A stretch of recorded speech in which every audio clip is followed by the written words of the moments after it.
What is up, everyone, and welcome back to the Biblical Hitman. I'm your host, Steven. I've got two of the best podcasters that I know in the same studio, folks. Doc Brown, host of the Prometheus Lens, and Tim Constantine, host of Sixth Sensory Podcast.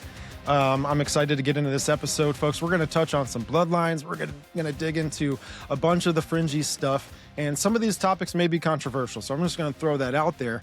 But folks, if you like the show, you want to support what it is I do here, head on over to YouTube and hit that subscribe button, like the show, share it with your friends, and comment on all the things. You could also follow the show on audio platforms, Apple Podcasts, Spreaker, Spotify. I've got an ad-free avenue on Spreaker if anyone wants to support me in that way.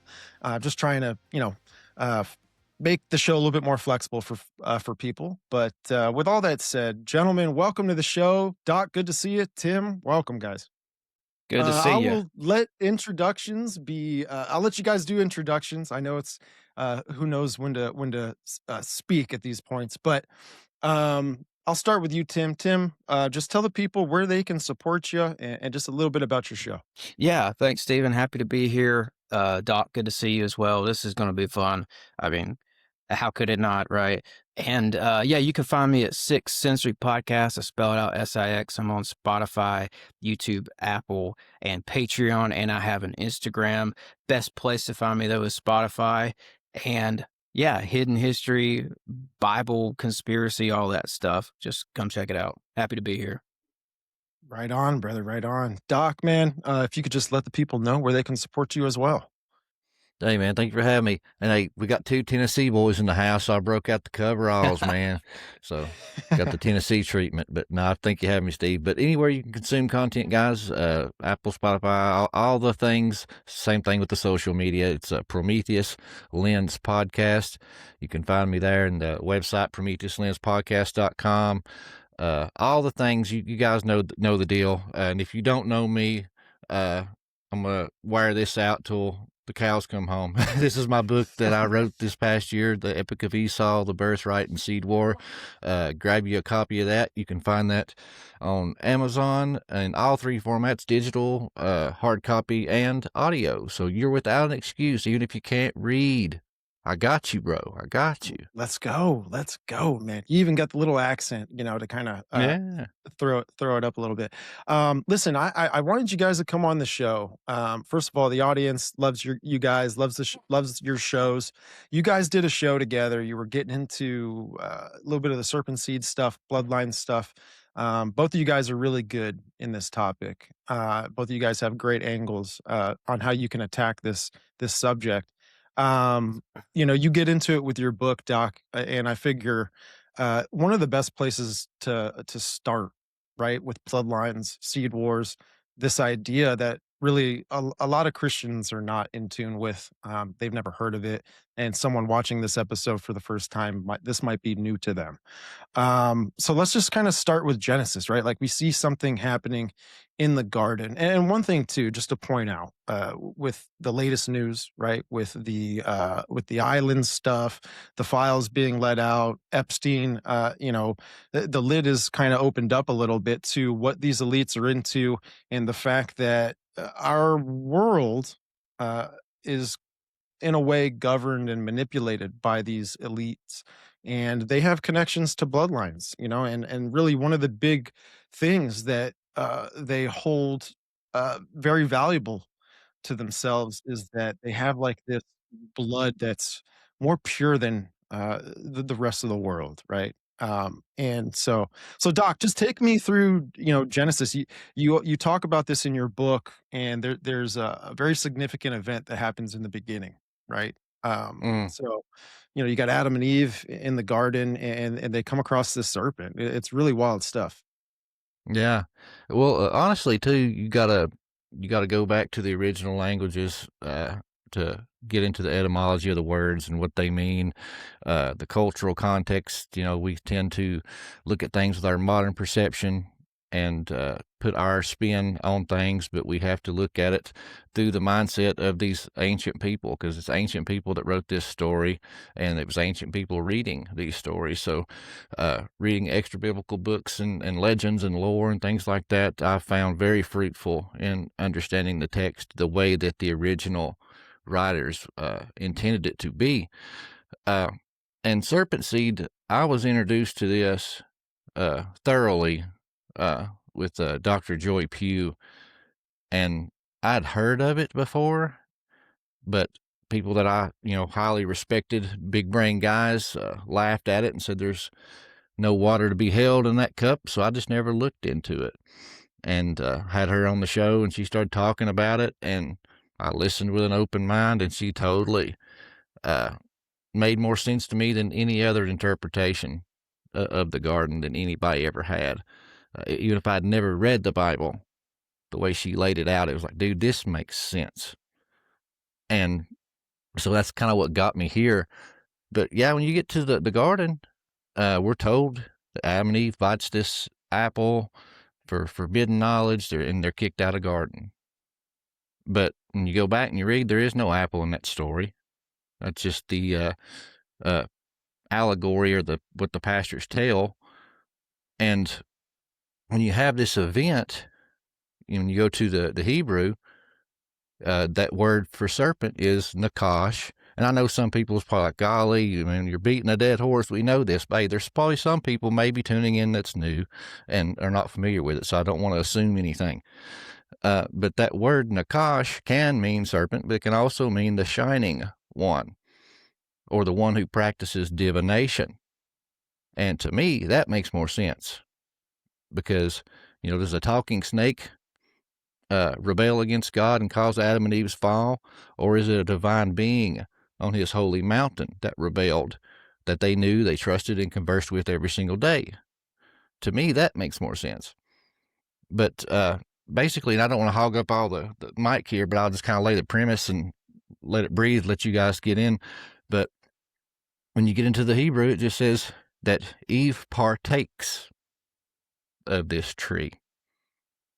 Okay? And it says when she partakes of this tree, she also goes to her husband, or I'm sorry, let me back up. She partakes of this tree and she enjoys in the original language. Now, the English, a lot of times it translates it to eats. She partakes of the tree and eats. But when you look at that word, many, many times through Scripture, that same word is translated to enjoys. So she partakes of this tree and enjoys. It says she goes to her husband, and he too enjoys. And then all of a sudden, they cover their sexual reproductive organs, and God comes in and curses them. And all the curses have to do with sexual reproduction. She would have painful menstruation. Her her pain in labor would be increased. And he would put enmity between her seed and thy seed. So it's saying she's got a seed, the serpent, or the Nakash, has a seed, and they would be at war, at enmity with each other. So everything to me points to a sexual act. And in many stories and legends and stuff, trees are allegorical for their phallic symbols, and they're also symbolic and metaphor for family trees and genealogies and things like that. So I guess we'll just throw that stick of dynamite down for those that's not heard it, and sit back for a minute. Yeah. And I know firsthand, and Doc experienced this along with me, that was a very controversial episode. The most controversial episode I've ever done, until, I don't know, maybe something will top it one day. I doubt it. But we presented this information, and you don't have to believe it, but regardless of that stick of dynamite, I want to say this. I have a feeling, this is what I've been looking into too, that somewhere before Genesis 7, which is the flood, that line of Cain bred in with the Nephilim, or combined itself, or just bred with the Nephilim in general. So I think for me, it was like, it's funny, Stephen, when you said early, like, let's start with Genesis. And I was like sitting back like, perfect. That's exactly where I was hoping to start this thing, because that's exactly what this research has done for me. It took me straight back to the flood. I'm still trying to figure out how all this happened. I'm still trying to figure out how that Nephilim gene and line of Cain gene survived the flood.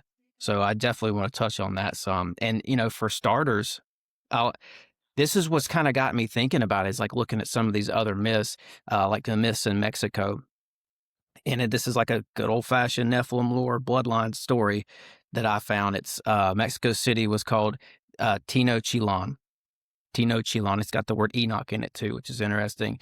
And they said that it was founded by a giant named Tenoch, which that's Enoch with a T, right? Who was born after the flood. And he was one of 7 sons, 6 of whom were giants. So according to that myth, people start having giants again after the flood, and they start building these city empires, Mexico City being one, because that's what it turned into, is Mexico City. And what do we see down there? We see this association with the dragon, the serpent. They love the serpents down there. You've got, Mexico itself is the land of the plumed serpent. Teotihuacan, temple of the plumed serpent. Quetzalcoatl, feathered serpent. Pyramids covered on every side with the serpent. So I went back to Genesis 7:17 through 24. And I'm thinking, I don't think this guy or his ancestors survived the flood, because when you read Genesis 7, it says anything that breathed life through its nostrils died, and the waters covered the tops of the mountains. Sounds like everybody got annihilated. So I'm thinking, how did this happen? How did these giants survive? And I won't go too long on this example, but that's kind of where my head's at with all this, fellas. Right. And it's all wrapped around copulation, right? Between a divine being and humanity, right? I think we see that in the garden. Very, very high possibility that that's what's going on. But, one thing that you see as well is that when you see the genealogies laid out in Genesis 4, I think it might be Genesis 5 as well, and they're 2 separate genealogies, right? They're very specific. They aren't only at war with each other, but it's clearly a division between who they're worshiping. There's one that's worshiping the one and only true God, and then there's one that's worshiping some sort of mystery religion that is connected to the serpent, right? And I think that has a lot to do with maybe what the tree allegory is. It has something to do with maybe what the serpent was also preaching in the garden, right? Who knows? But you can see this with the genealogies, and you can see this specifically in Cain's genealogies, where there's this mystery religion that is passed down from one to another. And these bloodlines, they keep it private. They keep it within their adepts. And I think at some point they want to unionize with the serpent again. I think they want to go back and revisit that Genesis, scene. I think even the mystics do this with the Kundalini spirit. I think it's a spiritual thing right now, but obviously I do think it was a physical thing back then. One thing I wanted to mention too is at Ilana Blavatsky, right? She traced the mystery school to what she believed was Atlantis, and then it was passed on to the Aryans, and then from the Aryans to the Babylonians, the Chaldeans, and then to the Egyptians, and then to the Greeks, right? So I find all that very interesting because it basically describes what may have been happening during the antediluvian period. You have this specific race. There was like a royalty built around it. Genesis 6 gets in and says that these Nephilim were kings, right? Mighty men. So it only takes me back to that. The giants, right? Reappearing after the flood is an interesting thing. There's a few theories of it. Do you guys have anything to say on that? Maybe we can kind of get into like how this bloodline got, started back up again after the flood. Yeah, we can. But before we go there, Okay. I just wanted to lay out another couple yellow bricks for people that maybe be, when I laid that stick of dynamite down, it's like, nah, that's not mathing right. Yeah, let's cover that again. Let's cover that stuff again. So, how I talked about, that being, I think it's allegory for a sexual act. The original sin is sexual promiscuity. And you look through the fall of many kings like Solomon and the fall of Samson. I mean, over and over again, it's sexual. It's a sexual thing that has them their downfall, because I believe that was the original sin. But when you get there and you get those curses that I mentioned, curses with God, the scripture tells us he's the same yesterday, today, and forevermore. So you can look, all of his curses and punishments correlate to the crime, always. So why would all those curses be about seeds, genealogies, delivering childbirth, menstruation, all sexual reproduction type curses? Because that's what was happening there.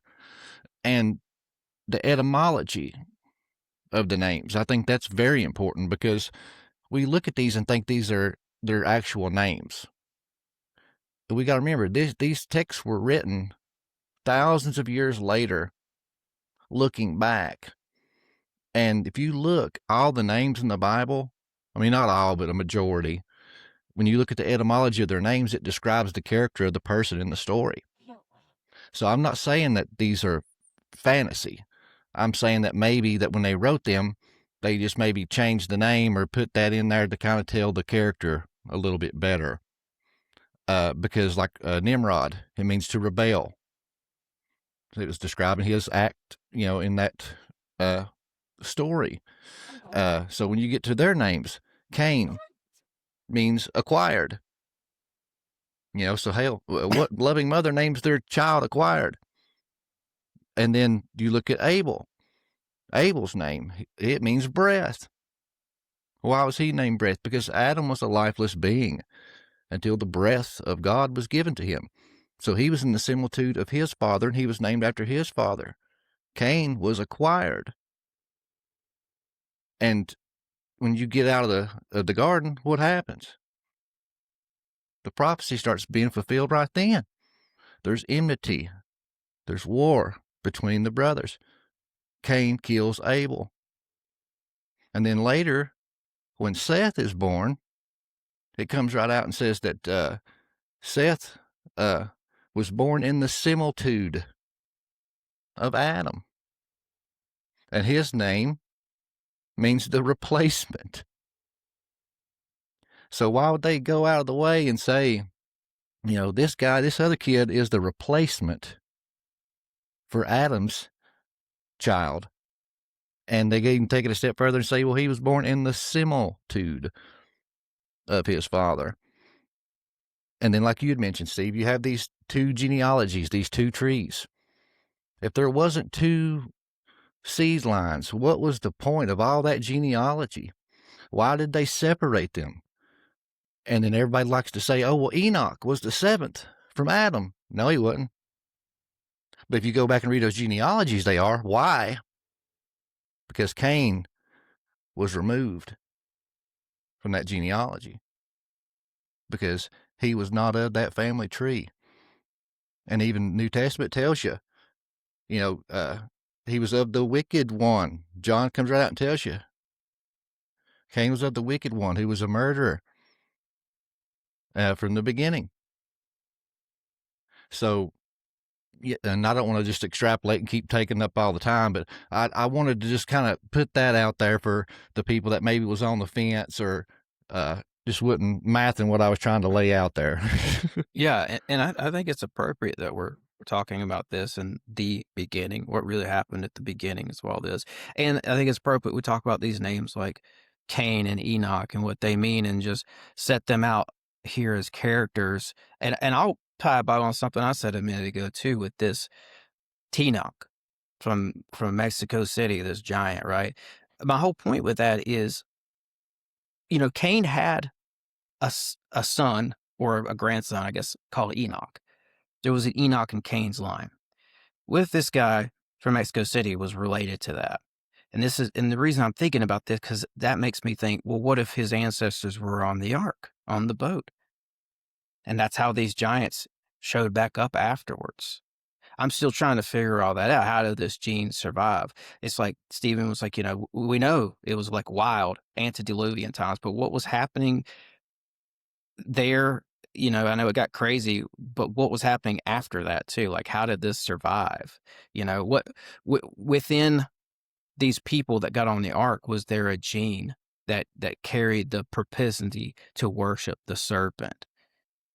Like, it's like there's always some character around throughout the entirety of the Bible who invariably carries this propensity to worship this serpent. Like, and how does it survive the flood? I mean, hopefully I'm not beating on that too hard for this episode, but like that's like the big question mark for me.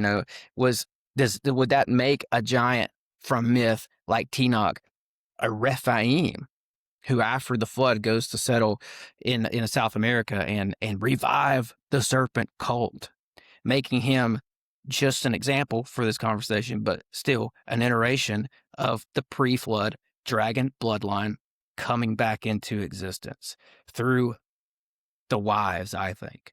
Now that's just my personal thing. After looking into it, that's where I'm at with it. I looked at it some. I think that gene had to have survived through the wives.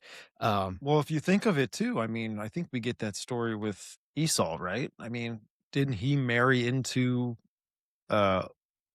he had multiple wives, right? But these wives that he married into were of a completely different. I mean, they were Canaanite women. They were Canaanite, right? I mean, they were worshiping Horites serpent, and Hivites. Mm-hmm. And see, but that was after the flood. Now, and this is something too that this is why I love reading the extra biblical books and the legends and the lore, like Louis Ginsburg, Legends of the Jews, because this is what they were reading. This is what they believed. We can debate all day long if it's factual or if it really happened. But regardless, they believed it, and it influenced their writings. And that's why a lot of stuff is so vague in the Bible, because they aren't thinking of us thousands of years later, where an industrial complex of religion comes in and starts taking away scrolls and books. They were thinking about the people of that time. Everybody had access to the scroll of Enoch, Jasher, all these legends and lore and mythology. And in the very least, if you want to, split hairs and talk about dates of these things, in the very least, they were oral traditions and legends passed around before they were written down. But there's two extra biblical sources that talk about this survival of the bloodline. One is in the, I think it's the Testament of Abraham.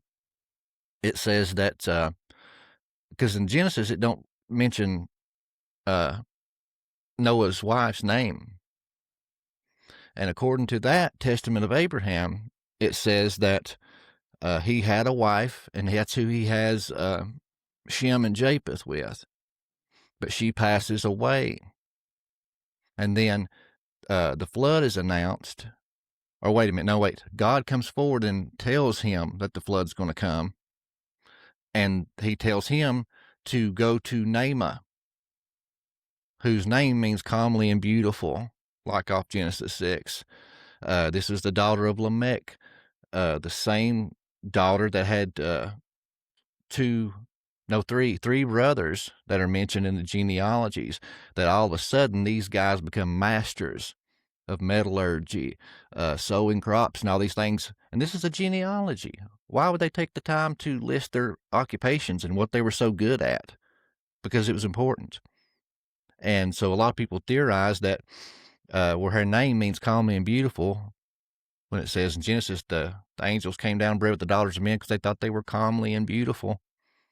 So they might be saying that she was one of the first. And there's like a dowry. Lamech traded her to the fallen angels for this knowledge. And that's why his sons all of a sudden were masters at these trades. But according to the Testament of Abraham, it says that he goes to Noah and says, I want you to go take Naamah for wife. That way, my prophecy from Genesis 3:15 will still come to pass. I want that bloodline protected for the coming end-time judgment. So he takes Naamah for wife and then breeds with her and has Ham. So you have two people, according to that story, on the the boat that have a Nephilimic bloodline. Uh-huh. And then they get off the boat, and it says Ham uncovered his father's nakedness. Leviticus 17 says that that's a sexual act too. It says to sleep with thy father's wife is to uncover thy father's nakedness. So from that sexual union, that's where Canaan comes from. So he's a Nephilimic incest baby.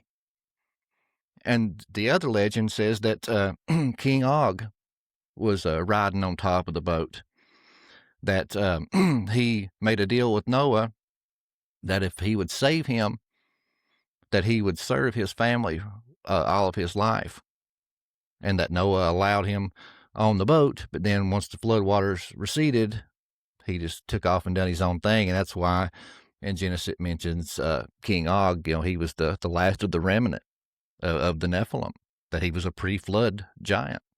That's wild. I didn't know that, but that is very interesting. It's fascinating. I've always kind of gone to Sodom and Gomorrah, where like this is maybe where the second incursion took place. But I mean that's very fascinating what you're just getting into, and something to explore. But I just feel like when you have the story with Lot, Abraham, them eating with angels, you had the riot of people wanting to copulate with the angels. It might have been something that was a part of their culture. Maybe it was something of an old story that was being passed around the people. And maybe there was angels in Sodom and Gomorrah. The idea that there was not one that was righteous just brings me back to when the Bible states that Noah was righteous in his days. His genealogies were perfect, right? Like he was unblemished, right? Yes, exactly. So it makes me think of Sodom and Gomorrah, that everyone was tainted. There was sexual immorality. The Bible's specific on that. Mm-hmm. Yeah. Some of the stuff you said there, Doc, was getting me fired up over here. Hey, you're welcome. Thank you, sir. If Nama was given to the Watchers, so to speak, that would be an example of the line of Cain merging with the Nephilim. It's exactly what I've been kind of looking for, this kind of stuff. She's the line of Cain, I know that. And you're saying that she was related to Ham. That's almost too perfect for some of the stuff I've been looking into, because I was thinking that this line... It's Ham's mother. It's Ham's mother. I was thinking that this line came through Ham. I mean, that might be a no-brainer to some of you guys who've studied this, but I was thinking it came through two. I was thinking Ham and Japheth, but definitely Ham. Because Ham has Cush and Canaan. We know the Nephilim gene shows back up in the Canaanites, the sons of Canaan, the sons of Ham, essentially. That checks out because, they're the Rephaim at this point, and these guys become the rebellious sons of Noah. Like Stephen said, yeah, Noah was righteous in his generations, but how about the wives? I don't think so. Not all of them. And you got to remember, Cain, by the time you get to Genesis 6 and 7 in the days of Noah, they're not all that far removed from Cain and the first people, Adam and Eve. Cain's like, I don't know, the third person at this point. Those wives are in all probability going to be related to Cain, at least a couple of them, because he's one of the first people. I mean, how could they not be, So Nimrod, of course, Cush has Nimrod, also son of Ham. I see Nimrod as at least symbolically, the revival of Cain, because Cain goes to start he gets kicked out of the garden. He goes to start his own civilization. Nimrod becomes very rebellious and goes to start Babylon. It's just, I think the parallels are there between Cain and Nimrod. It just makes sense that he's related. The Cush goes and settles Egypt, bringing in the Egyptian gods, some scholars would say. So this is a second wave of Nephilim, of giants after the flood, and it comes through Ham. And that's just one example. I think there's more with Japheth, but I could get into that later. What do you guys think? Go ahead, Doug. Yeah, Oh yeah, I mean that's what I believe. I believe that uh, you had the inbred uh, situation there, and Canaan come from that, and then there's the continuation of that family tree, that tree line, the tree line of the serpent, and how Steve had mentioned earlier, you I think there might have been second incursions too. So then you have this bloodline, and they're uh, reintroducing angelic DNA into that, and that could be where the Rephaim come from, because it's not as strong as pure blood as it was pre-flood. It's a little diluted and a little watered down, so they're not as strong, they're not as tall. But how Steve had mentioned, once again, they cross back into each other with Esau. Esau's described, and it's a Polaroid picture of Genesis 3:15, the seed war. The angel says, there's two nations, two peoples in your womb. They're at war, at enmity with each other. One will be stronger than the other, the Nephilimic one. It says, but the younger will rule over the older. And then you get the birth, and what does it say? First one comes out red, covered in hair from head to toe like a hairy cloak. He looks just like a fertility god of the people of the region of that time. And he's a set of twins, right? And he has to push on Jacob's head to exit the womb, bruising the head. And Jacob is clutching the heel, bruising the heel. This is Genesis 3:15 all over again, folks. And it's a mirrored image, a microcosm of Cain and Abel. And this is not just stuck to the Bible. It's culture blind. You have so many stories of gods coming down and breeding with women, and they end up getting pregnant, but they're already married. They have a husband. So the God introduces his seed, and then the husband of the woman introduces his seed, and then there's twins born. One is a demigod, and the other is a fleshly, normal person. You have that with Hercules. A lot of people don't know, but he had a twin brother that was completely normal because he wasn't of the seed of Zeus. There's so many I could just go on, but you find it time and time again. This is not just constrained to the Bible. This is something that's told over and over and over again, because I believe it stems from an ancient source before the dispersion of the peoples at Babel. They're retelling the same story. It's just different names, and over time, the telephone game happens, and they change it a little bit, put their own cultural things to it. But Esau marries into the Horites and Hivites, who are known Nephilim giants, and breeds with them, and brings the Amalekites, who are known as the blood lickers, and they were known shapeshifters and sorcerers. I think they called feral giants back then, maybe what we would call today Sasquatch or Bigfoot. Mm-hmm. Yeah, I wanted to mention that phenomenon that you were talking about, right, where you can seed an egg with two different fathers. It's called, and it sounds funny, so don't make fun of me, but it's superfecundation. Okay. I think I said that right, but forgive me if it sounds a little off. But this is where two or more eggs from the same menstrual cycle are fertilized, um, by seed from separate acts of intercourse. So it's a real thing. It can happen in the physical realm.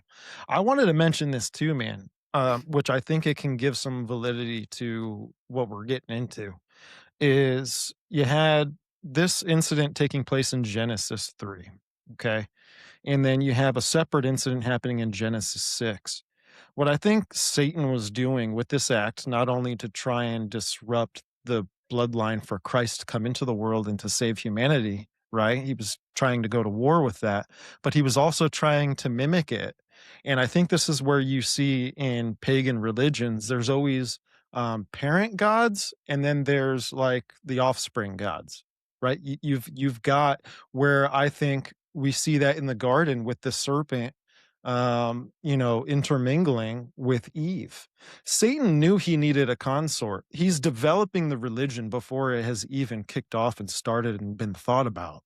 He's using that divine goddess as Eve to try and use that as his consort to birth a son, right? And so this meshes well with how the pantheon of gods and then their parent gods work, because then in Genesis 6 we see things like you know multiple gods, which would be, probably like Zeus, Poseidon, so on, like these little smaller gods than the parent gods. So I find that interesting. I think there could be a connection with something like that, and maybe it could back up why the world has worshipped this false trinity for a very long time, right? Very long time. Yeah. Yeah, going back to them tracing their bloodlines back to these parent gods, these little G gods. One came to mind for me, it's Hercules. And so I did Yeah. some digging on that. And I think this ties back to Japheth, one of Noah's other sons, and the Scythians. They say the Scythians go back to Noah's son Japheth, and according to Herodotus, the first king and ancestral king of the Scythians was Targatos. He was like a sky god, and there was a daughter involved of another god named Danu. It's like Tuatha D. Danu gets involved with this. But anyway, that Targatos was Hercules to the Greeks. So it's like, again, it's like this Nephilim thing. Well, that's supposedly in Japheth's family history. So again, I think this was antediluvian, and I think they somehow figured out who their parent god ancestors were after the flood, right?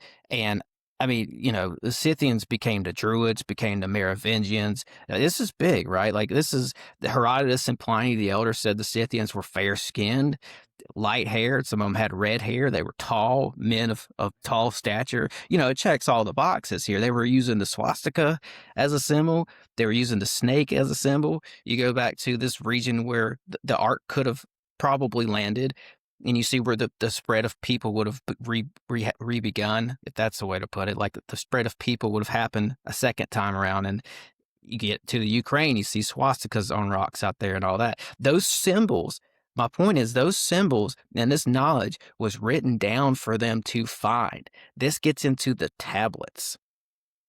I was reading the text. There's a couple examples of this. I was reading the text that talked about how two of Noah's sons found some ancient tablets that were buried underneath a mountain near where the ark landed, and they didn't tell Noah about it because they knew their dad would be mad. And it's like they didn't want to throw those out because it was part of their history, their family history. They knew they should have, but they didn't want to, right?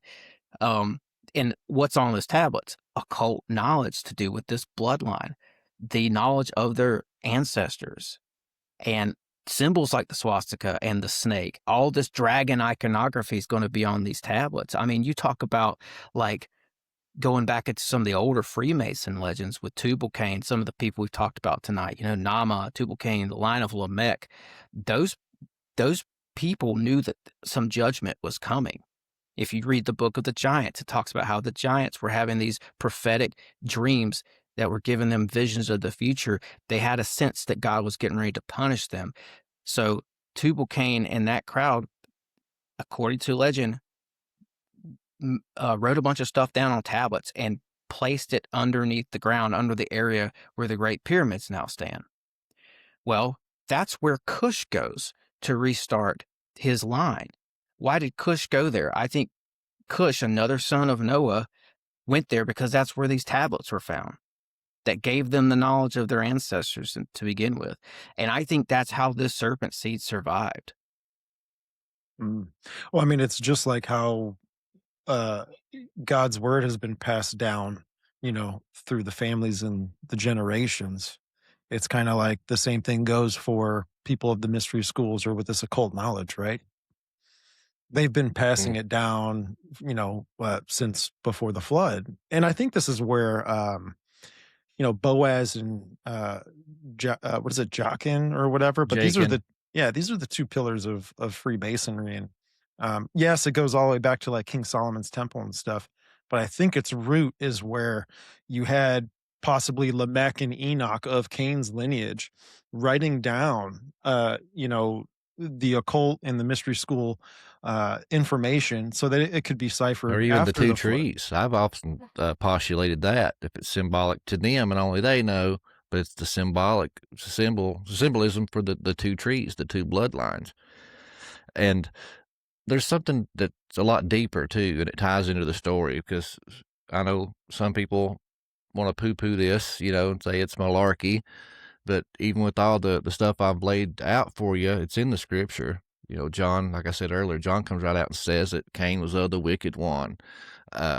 And then when you go to, I pulled this up because I knew I was going to bring it up. This was my mind blow moment. When I read this, it solidified it. It was a nail in the coffin. 2 Corinthians 11:2. So if I go, see, we'll go to King James. Stupid pop-up. No. So 11:2. Okay. Now this is Paul talking to the people of Corinth. He said, "For I am jealous over you with a godly jealousy, for I have espoused you to one husband, that I may present you as a chaste virgin to Christ." Okay, so I'm going to stop there. I'm not done, but that's a sexual context. Do you three or two agree? Oh yeah, it's pretty clear. I like what It's a Paul's sexual doing here context. Too. Okay. So it says, "I've espoused you to one husband, that I may present you as a chaste virgin to Christ. But," there's the but, "I fear, lest by any means, as the serpent beguiled Eve through his subtleties." Okay, so beguiled has a sexual connotation to it too throughout Scripture. That's the same word too that was used in the garden. Eve was beguiled. That means wholly seduced. And Paul's sitting there saying, he's talking in a sexual context. "I prepared you as a chaste virgin to one husband, but I'm afraid that you will be beguiled as Eve was beguiled by that twisting serpent." So to me, that's just, the nail in the coffin right there. But it's more than just lust. It's like you mentioned, Steve, it's Satan's game plan. Mm-hmm. In the very end, Revelation, we know he's hedging all of his end times bets on this seed line, because he's got an Antichrist coming. Right. This is his best fighter that he's saving for the main event. Okay. Right. So if there is no line, where does this Antichrist come from?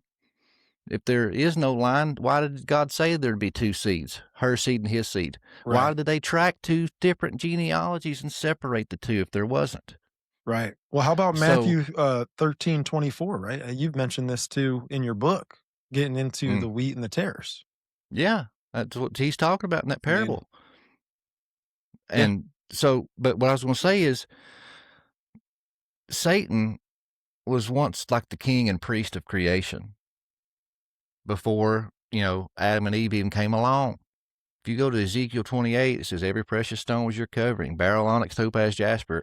It paints a Polaroid picture of the priestly ephod being on Satan and being his coverings. And then it says, he even defiled his sanctuary. So he had a sanctuary. And once he tried to rebel here, he was demoted. His position was then given to Adam. That's why Adam had dominion over the earth. It was taken from Satan and given to him. So basically, it's like Satan started this company and run the company, or his dad did, and his dad handed him the company to be the manager, and he managed the company for, Lord knows how long. Then all of a sudden, your dad has another son and just walks up and says, "Hey, I appreciate everything you've done, but now we're going to give it to this guy. It's his turn." Satan was like, "Hell no." So he gave dominion to humanity. So when he sown that seed into Eve, the game plan was to steal the birthright and the dominion of earth, because he wasn't human. The contract was between humanity. Humanity was given dominion. So therefore, he has to intermingle and sow his seed into humanity to have a shot at getting back his company. And that's what it's all about. And that's why you see it, throughout Scripture and the seed war. That's what it's all over. It's over the dominion of earth. He wants back what was his. And I think that's what Christ is holding in Revelation. This is that scroll. That is the land deed to the dominion of earth. That's what they're fighting over. It seems as if there's some members of this bloodline, the serpent seed line, that know this. They know their family history, and they act accordingly. You know, you mentioned the priestly ephod there that was adorning Satan with the gems. There's a story that I came across recently where during the rebellion of Satan, he fought with the archangel Michael, and Michael took a swing at him with the sword and cut one of the gems off of his headpiece, kind of like a crown sort of a thing that he was wearing. And it's called a lapis lazuli stone, and it fell to earth. And it's kind of like the Lord of the Rings moment for this story. It's like the ring that falls down into the abyss, and later somebody comes along and finds it, and they hold the power. Well, there's said to be a remnant of that stone that the elites have, and they all the way until now, till current time, even back in I think it's the late 40s or the 50s, when Queen Elizabeth was coronated, they had that stone in a box underneath the chair that she was coronated on. I've looked into this. This is wild. They've been carrying around this stone all this time, saying this goes back to their sort of serpent father. So they do their initiation and rites of passage over that. I just think that it's interesting that you see some of these traditions, and the serpent beguiled Eve. That verse in what is it that you read there? 2 Corinthians. Yeah, I mean that's 11. I call that a smoking gun verse. A lot of symbolism coming from there, originating from there, to do with this Satan or serpent seed. I mean, I was reading another text. It's a Jewish apocryphal text. It's called Cave of Treasures, I think. And they talk about how Satan, during this rebellion, he gets beat up pretty bad. They bring him before God, and he won't kneel, and they stab him through with a sword and make him kneel. Like he's been, I'm not trying to give any kind of sympathy for the devil here, so to speak, but they beat him up pretty bad. He deserved it. And then they threw him out of heaven. Well, he was so disfigured that, according to this text, the way he chose to sneak into the garden to get his revenge on man, because he was jealous of Adam this whole time. Adam should worship me. I was created first. It's a big part of the scuffle. The form he chose to enter the garden was a serpent. And in this text, it says that he made the serpent to fly somehow. And I just bring that up because I think this is symbolism we see through all these, on the family crests. What do you have? Dragons, flying dragons, dragons with wings, the flying serpent, some sort of a reptile with wings, right? And it all goes back to the older legends of this one being, the Hasatan. Yeah. And that's why all these major bloodlines, too, point back to that. And they say, though, we come from Cain. And they say, that is why we have the divine right to rule, because the birthright was Cain's. He was the firstborn. He was the eldest. Dominion and priesthood, the ephod, the crown, all that should have been Cain's. But Cain was screwed out of it, and it was given to the younger brother. So that's why they feel they have this divine right to rule, because their ancestor, where they draw their beginnings from, was the firstborn son. It should have been his. He was screwed out of his title and birthright. So they have stolen it back because they feel it was stolen from them. And you have it repeated over and over again with Jacob and Esau. Esau, the eldest, it should have been his birthright. No, God favors the younger son. And you see that over and over again. And I think it's another microcosm of the parable of, what am I looking for? The prodigal son. Did the prodigal son story, happen? Maybe. But I mean, it is a parable. It's a teaching tool. It's for, it's using allegory to talk about something else and give a message. And I think that message is what we're talking about, this seed war. And it's the battle between the two brothers. And according to Job, The angelic race was here before us. They sang for joy at the sight of creation, it said. So they're the elder brother, and we are the younger brother. And we screw up. We rode through the pig excrement. We were made lower than the elder brother.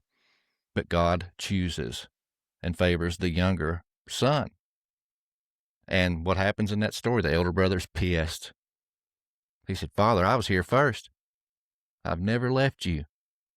I've always been by your side. I've never soiled our family name.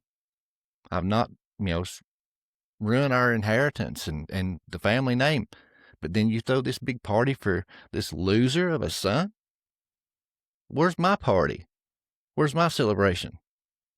You know what I mean? So I think that is just an overall micro narrative of the story of the Bible, our story, and the battle for the birthright between the two brothers. That's very fascinating, man.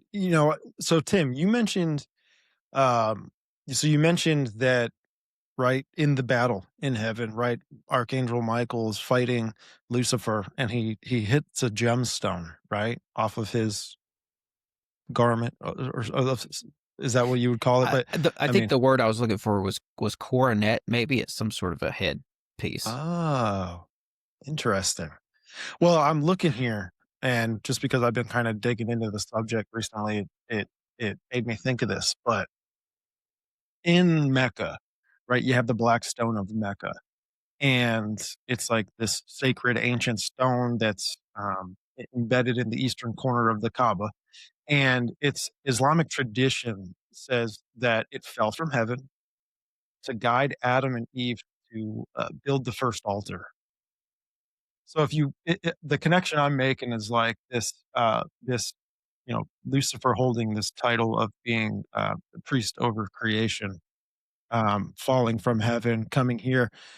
At least from this story, it seems, obviously it's unbiblical, but it seems like, a part of Satan's narrative is that he was here to guide mankind, right? He was here to, uh, be shepherd over it in some sort of way. There was obviously a rebellion and a fall of Lucifer. So I don't know. I found that interesting. They worship something that has connections to a major deity in pre-Islamic Arabia, which is Hubal, which can be connected to Baal and Moloch, which would represent, the the person we're talking about.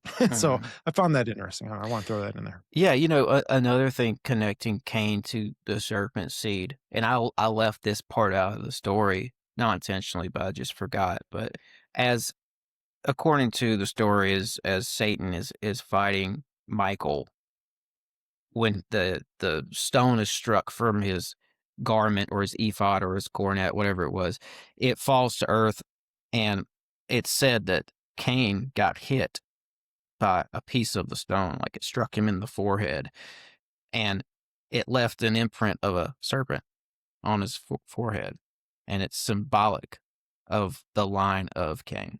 And I just thought that was interesting because it ties Cain in with this serpent seed thing, among other things. Of course, there's other examples of him being connected to this, of course. And, there's a theory that it was this pre-flood sacred landscape that these guys held dominion over. And there's a real niche theory that it was Rennes-le-Château, because for a time, well, I think it's still legend there. They believe that the grave of Cain and his sons was Rennes-le-Château. And there's all this crazy stuff, lore surrounding it. Like there's 5 mountains surrounding the area, and it makes a pentagram. And there's now, what is this, Tim? I've never heard this. Yeah, where is this? Yeah, I'll see if I can find a sound. Rennes-le-Château. Rennes-le-Château. It's like this place is covered with lore. I think it's like Templar lore. And Dan Brown, that whole thing, it's all wrapped up in Rennes-le-Château. It's a commune in France, and it's got, endless conspiracies about this place. And I just think it's interesting because it's France. You got the Pyrenees nearby, and there's all these. There's a place in the Pyrenees where Lucifer's stone was said to hit Earth, and it's still there to this day, and people still go visit it. If you're in the know, right? So I think there's all this stuff that I don't know. I just this fun lore that I like that points back to this whole situation. Yeah. There's going to be people screaming at this that I like because I did such a terrible job describing Rennes-le-Château. It inspired the Da Vinci Code. That's just one of those type of places. Well, I will say this too, man, that the Merovingian dynasty and that bloodline kind of talks about the same thing. They get into this idea that Jesus, and this again, some of the things like we are mentioning in the podcast, people will go, "Oh, well, that's Gnostic or this or that." Well, here's the thing. I think that that these secular groups or even just these mystery school societies, they have taken things and used it. They've counterfeited information. It's just part of, just look at the genealogies. I mean, even the genealogy of Cain, he's even almost naming his sons the same names as, the genealogy of Seth. My point is that Satan infiltrates and mixes up information to just throw the baby out with the bathwater. If that makes sense to anybody. I think, that's important to look at. You can't throw things out just because someone identifies with it or whatever. Yeah, and the thing is, too, is you got to remember there's, at least 2 warnings in Scripture about, cursed is the man who adds to or takes away from the Word of God. Okay, just like any law or rule we have in culture today, someone had to do said such thing for them to make a law. Or why? I mean, they just don't think of, preemptive bad things. No, somebody does something and then they make a law against it. So theoretically speaking here, postulating, because I can't prove it, but if Satan could change, one thing or hide, obfuscate one thing in that Bible, to me, I would think it would be this bloodline, because you are hedging all of your end time bets on this line. Just as Christ, his line was so important to produce him, Satan's bloodline is just as important to him because it's going to bring his Christ, the Antichrist. So I think that's why you have so much obscurity and things, taken out in context, missing, and all this other kind of stuff, because I think it was done intentionally. Yeah. And before I said what I said, I really wanted to get into, like the Merovingian dynasty and what they claim. And they claim that basically they come from the bloodline of Christ, that Jesus Christ had a relationship with Mary Magdalene. This is probably out of, the Hagamadi or whatever it's called library, where they might have retrieved some of these Gnostic texts that have been hidden for a long time. I think there's a spiritual war with God and Satan with the Dead Sea Scrolls and then the Hagamadi Library. But anyways, my point is and even Hitler, the Thule Society, and the development of families in that time, they think they come from this superior race, right? What we would call an angelic race. They have the divine right to rule, right? And I mean, the Merovingians, all that stuff. Rothschilds. The development of Europe, I think has a big tie to Hitler, what he was doing, and with the ideologies that they had, that they did come from this superior race. You guys have anything to throw in with that? I'll just say real quick that the Merovingians, being Jesus' bloodline is contested. I definitely think it was, and I heard an echo there, so that threw me off here. Sorry, I Off think my there's a train of share thought, screen but that's okay. or something. Not sure what that I was. think that's contested, but I just want to add, I think the Merovingians were definitely a part of the Cain bloodline, because that's what I found. It's like they're Scythians, and it comes through Gotcha. Japheth, and it goes back to, well, Hercules. So you get Nephilim and Cain influence in there. Mm-hmm. Gotcha. And I was the one to pull this share screen up, because that's what I've been Yeah. kind of looking at over here, trying to pull this up. This was something that was new to me, and it was brought to me by JT from JT Follows JC. I did an episode with him on the book, and he brought this up to me, and it totally blew my mind, and it's relevant to what we're talking about today. I was wanting to play this little reel for you.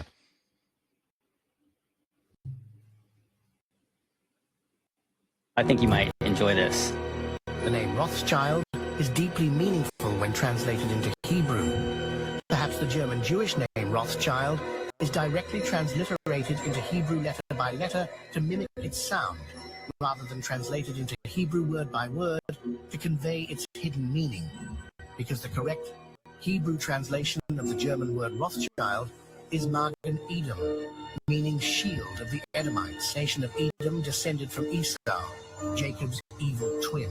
The name Edom is composed of the word Adam, Aleph, Dalet, Mem, plus the serpent letter Vav, which is a pictogram of a snake.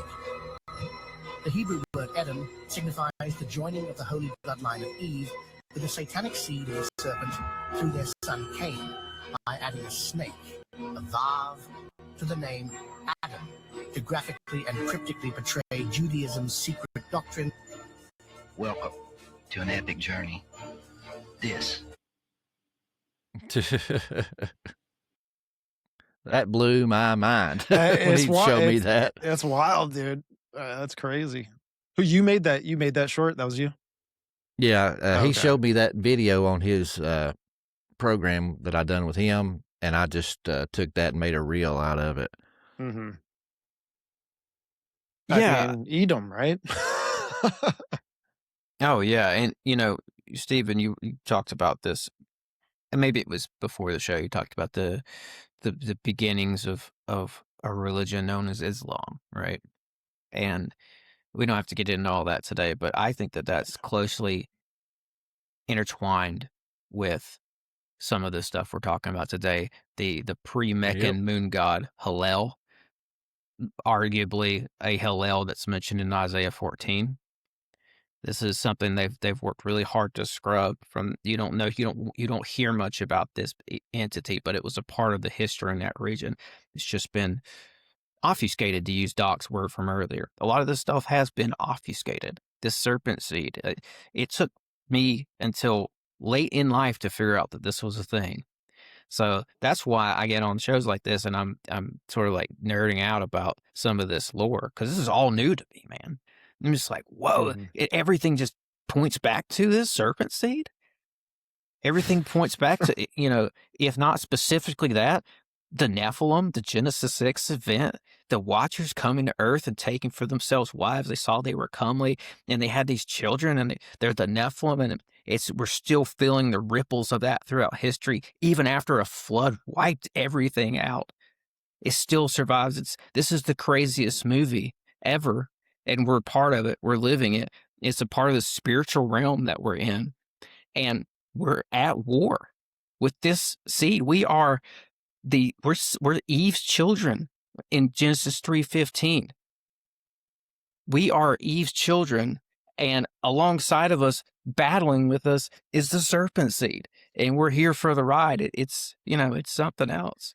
It's something well, else. how about when Jesus tells the Pharisees, like, you're of your father, the devil, right? And then in Revelation chapter 2, I believe it is, where he's referring to the Jews that claim themselves to be Jews but are not, that are lying. And when we look at the Talmud, and the lying pens of the scribes. Yeah, yeah, exactly. It's like who wants to switch the narrative for their benefit? And you can see that in the Talmud, obviously, with just, the goyim, right? I mean, they believe that they have this royalty, that we are to serve them. And with that same Mm-hmm. idea, if you make those connections with who their father is, and again, when I'm talking about Jews that are not Jews, okay, that are claiming Mm-hmm. to be Jews.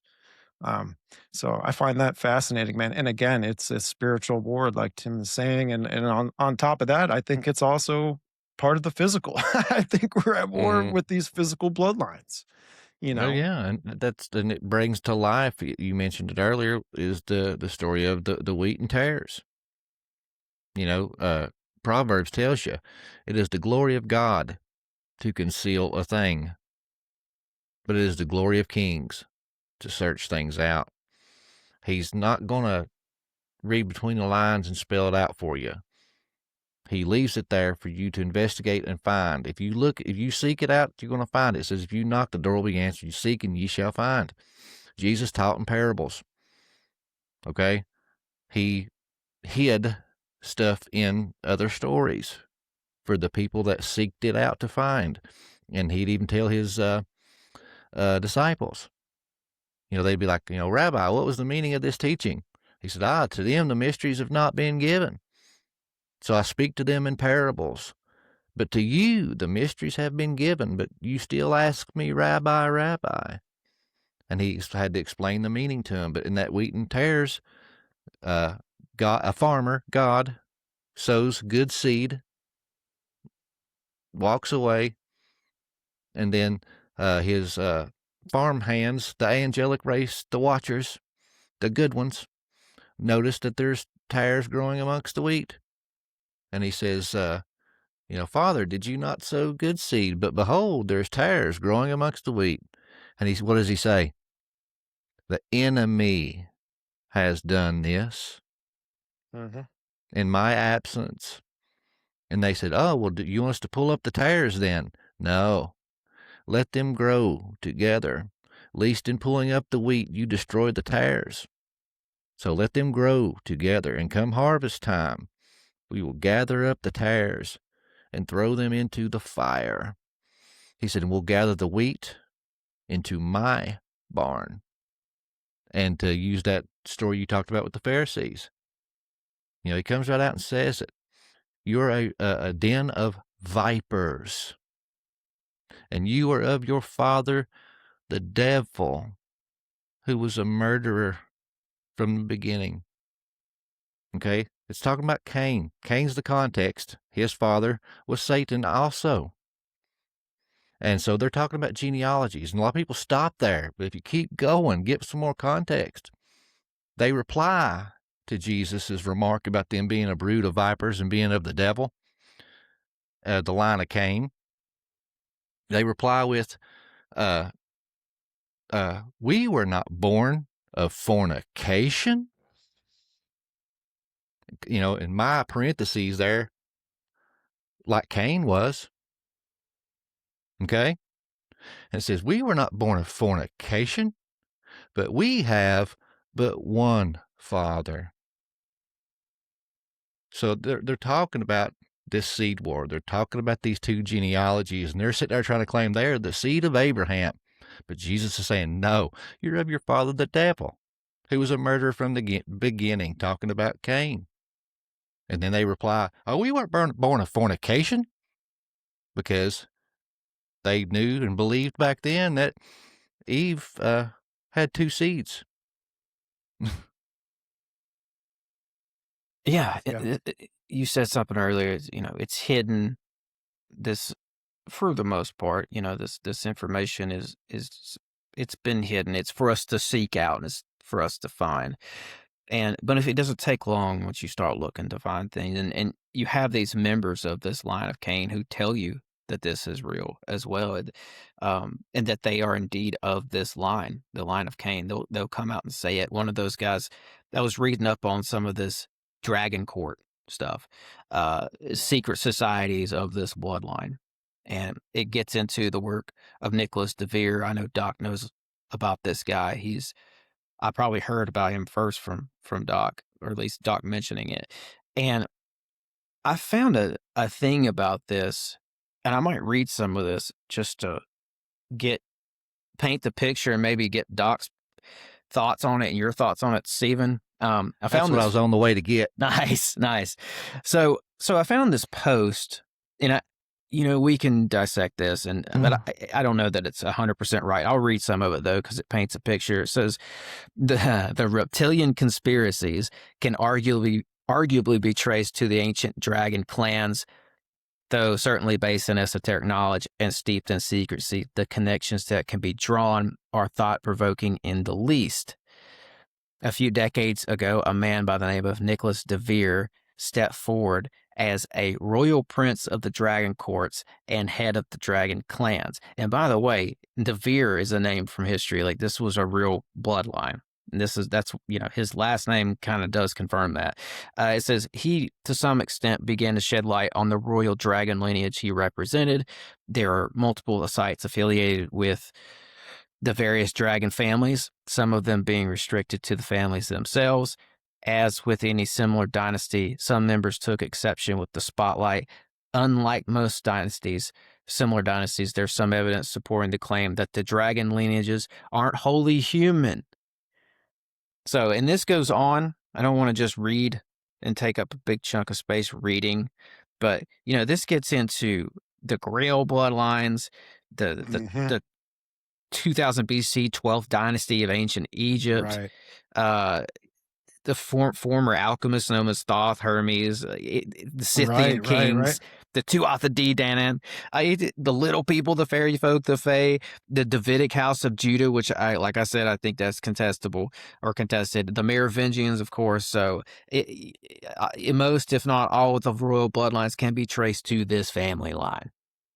Right, dude, it's wild, man. And when you kind of track down the etymology of some of these words, right, like the dragon going back to the serpent, fairy going back to fate, you can see kind of more of maybe the meaning, that they're trying to carry with the bloodline, right? Like that they believe that it's their fate, or the fact that they have this connection with this serpent. I think it's a serpent spirit right now, but obviously it goes all the way back to the things that we're talking about.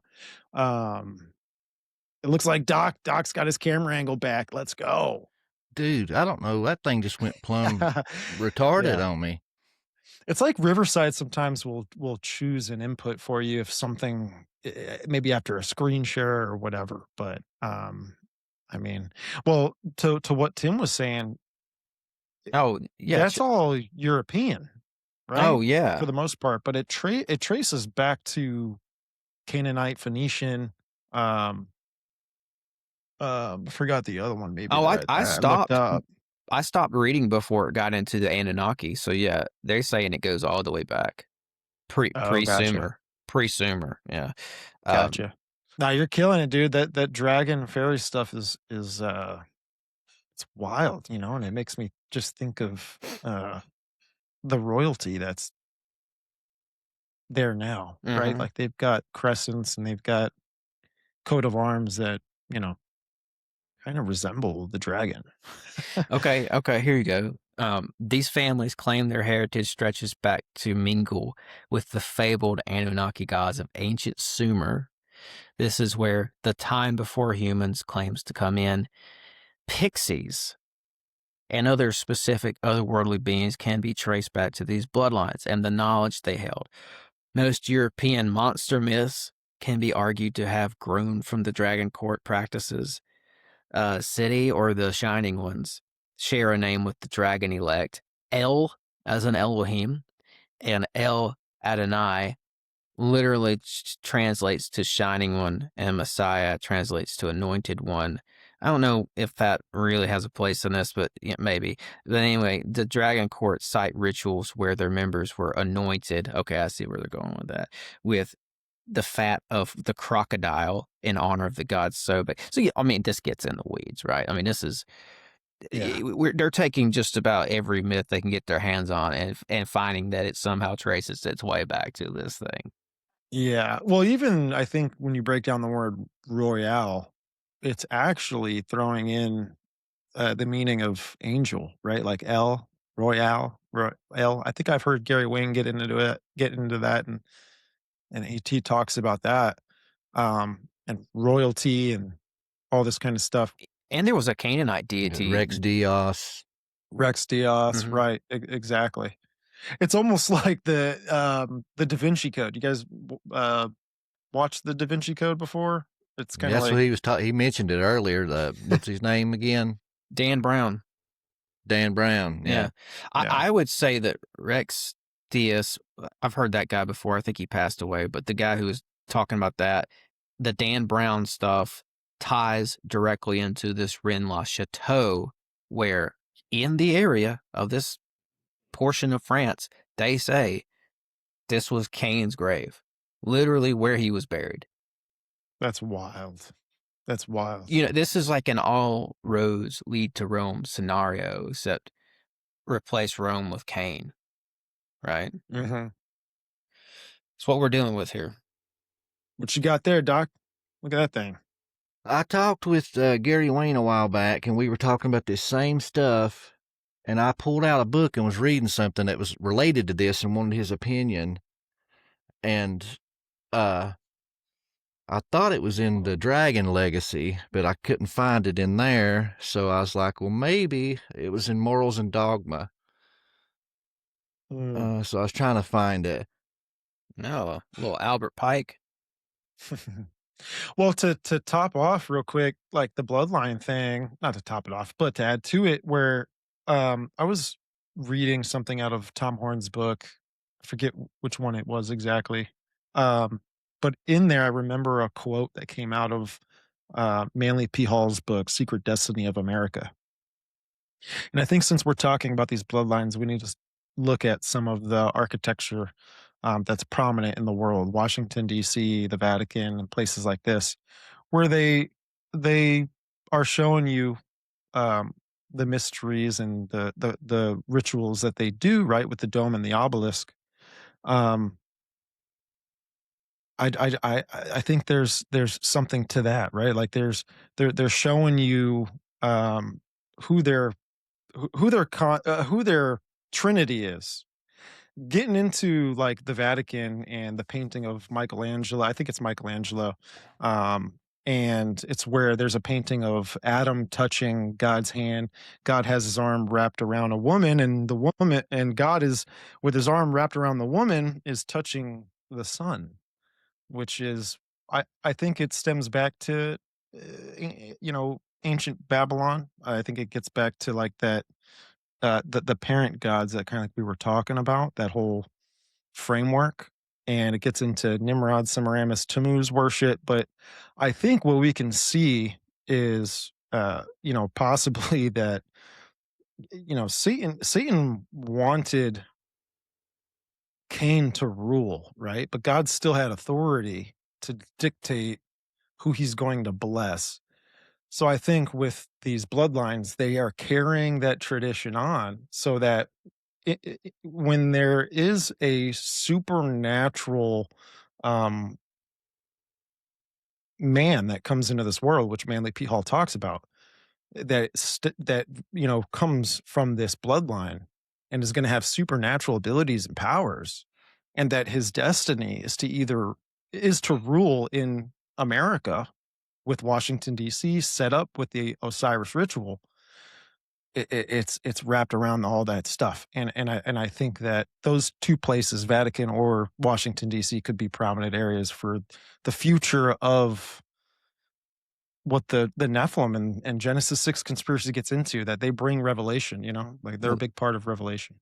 I mean, they certainly encoded all this into the halls, walls, and murals and monuments of DC. I mean, whole shows can be done on that. You mentioned a list of beings or entities and little g parent gods that are shown in DC. I mean, literally, there's probably not a bottom to the list, but Baal's another one I came across. There's depictions of Baal with this guy with the corn cobs in his hair, and his symbolism with Baal there, and a lot of others, like the goddess symbolism, of course, is off the chain. But to something you said there, Stephen, I was reading about this belief that the Merovingians had. Again, line of Japheth, Scythians. Think it goes back to this line of Cain. The Merovingians believed that they were to become these divine rulers at the end of the world, for lack of a better way of putting it. One day, it's almost like it's a destiny thing, right? Like a secret destiny. If we get into Manly P. Hall's stuff, the secret destiny of ruling a philosophical utopian occult empire type of stuff. That's what the Merovingians held. And a lot of these Merovingians and others, they go back to the same family. That's what I'm finding. So it's not just Merovingians, right? My point is, it's like we could throw like Queen Elizabeth, King Charles into this, who, by the way, they trace their bloodlines through the Earl of Cambridge back to Muslim Spain. So we're back at this Muslim thread that keeps popping up today, right? They trace it back, I think it's like 43 generations to Fatima, which was Muhammad the prophet's daughter, right? And he named her after a goddess named Fatima, by the way. Getting into these pre-Muslim world gods that were sort of, you don't hear much about. Well, he named her after one of them. And but anyway, Queen Elizabeth is in Muhammad's bloodline.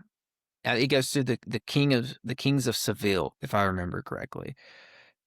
And, of course, Muhammad creates Islam, and Fatima is this pre-Muslim Arabic goddess. So this is all part of this bloodline. And I think to bring it all together, if I can, it's like, yeah, it's not just the past and this history of their blood that they're sort of obsessed with. It's going somewhere too. It's like there's a future date in mind, I think, where they're going to reclaim all this stuff and really, really rule again. But again, like back to something I was saying earlier, this war, like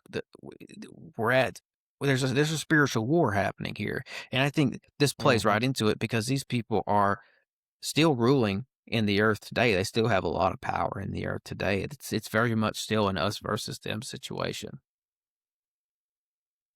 You're muted there, bud. Thank you, brother.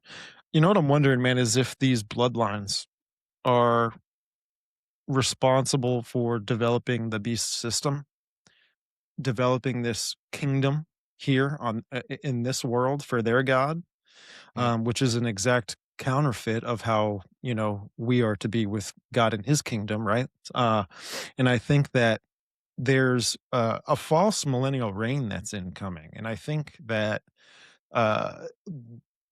the bloodlines, the secret societies, they're prepared, promised, and ready for this millennial kingdom to come in. And I've heard this talked about by Satanists and some Freemasons who are super, super mystic. And people people in the secret societies don't all have the same opinion. It's kind of like they have their own rituals, right? Or they might go about something in a different way, maybe a different philosophy or something. But I do think that through these bloodlines, the New World Order will be established, because if you look at how Satan, the Antichrist, whatever, comes into power, the kings of the earth give him his power. They turn it into him. I feel like it would be a part of Satan's strategy to have his bloodlines in those positions and to make it an easier pass to get him into this world through some sort of apotheosis ritual or whatever. You see what I'm saying? Yeah, I think it's just a going back to like Atlantis. I take the opinion that Atlantis was an allegory for the pre-flood world as a whole, because you have these 10 kings. They were Nephilim, and they had this, supernatural abilities and technology, and those 10 kings ruled over the entire world. They had the dominion, but then the flood came and wiped them out. So I think this whole book of Revelation is trying to come full circle, trying to get back what they had that was taken from them. the family had the divine right to rule, and these 10 heads of different families ruled together jointly in this one world system, this new world order. And the father, the Hasatan, was at the center. And these were all his nieces and nephews, his family line, ruling it all. And even the scripture tells you Satan is the ruler of this world. But we see when Jesus came into the throne room at the right hand of God, he took the scroll, he took the land deed, he took dominion back away from the Hasatan. So he's fighting to try to get that back and insert his bloodline, his 10 kings back again for this new world order, this one world government, this one world religion, to try to return back to the pre-flood world, the allegory of Atlantis. And sorry it took so long. I was digging through both of these books trying to find that passage, and I could not find it. I just gave up. Yeah, it was cool. Take my word for it. Yeah, I've heard you, talk about him before, and Nicholas DeVere, that is, and he's just one of these guys. He's out there, and a lot of what he says, take it with a grain of salt, because he is a through and through occultist, and he gets kind of weird with it. But also, he does confirm a lot of things that we're talking about. He is, after all, a DeVere. This is really his family, so he has some podium to speak on when it comes to this sort of thing. And Prince Charles, this is very real. That's why I'm bringing up these modern names. Prince Charles, Order of the Dragon, this is like an order that I think is a high echelon elitist order of them getting together and saying, yeah, we still have this blood running through our veins. This is us. This is our heritage. This is our history. And we want to maintain this and continue this. And this is where you get into Transylvania and Vlad Dracu. Vlad, the Impaler's dad, was Vlad Dracu. And he named himself Dracu because it means Vlad the Dragon. He was in this Order of the Dragon as well. These guys were royals. They didn't have lives like us. These guys lived in castles and stuff and ruled over people. Like, this was a way for them to get together and have a boys club centered on their Hasatan daddy, right? Centered around their ties to Cain even. And, you get crazy reputations for these guys too. Vlad the Impaler, he's a part of this, or the Dragon. This is, again, Scythian stuff. This is what I've been finding. It goes back to the Scythians. You could trace it back through Japheth. All comes out of Mount Ararat with Noah and his 3 sons. And they're descendants of the Scythians. The Huns are descendants of the Scythians. The Queen of Hungary was involved with the formation of this Order of the Dragon in 1408. So this predates Freemasonry and Rosicrucianism even. And ties in with like the cross of St. George. They were using that as a symbol, ties in with the Templars. So I just think it's interesting that you got this. I didn't mention this guy yet, but Sigismund, he was like a Holy Roman Emperor who helped found this. This guy's supposed to be associated with the Catholic Church. He's one of the guys that starts the Order of the Dragon with Queen Barbara of Hungary. So I don't know, just they tie their stuff back to Melusine. A lot more of this parent god stuff going on there, like Melusine and Hercules, and it's all in the family tree. Yeah. And Medusa, she was that famous priestess. She was a Scythian, and she was known in all the writings to be a Christ. She was Christed, anointed, according to their writings and stuff. And that all stems from that land and region anyway. And I've often theorized if, she wasn't the lady in scarlet on the dragon. And when you get into the Greek, it says that she has her cup, and the English says abominations. But when you go into the Greek, it says she has her cup filled with porneia.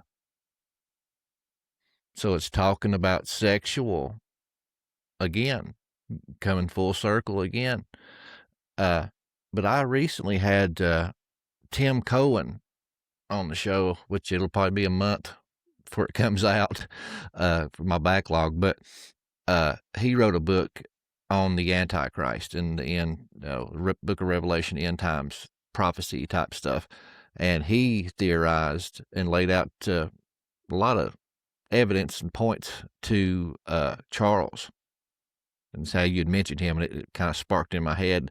He thinks Charles is the Antichrist, and he took his name and put it in gematria, come out to 666, and then he even took his previous title. I can't remember what it was, but run it through gematria. It was 666.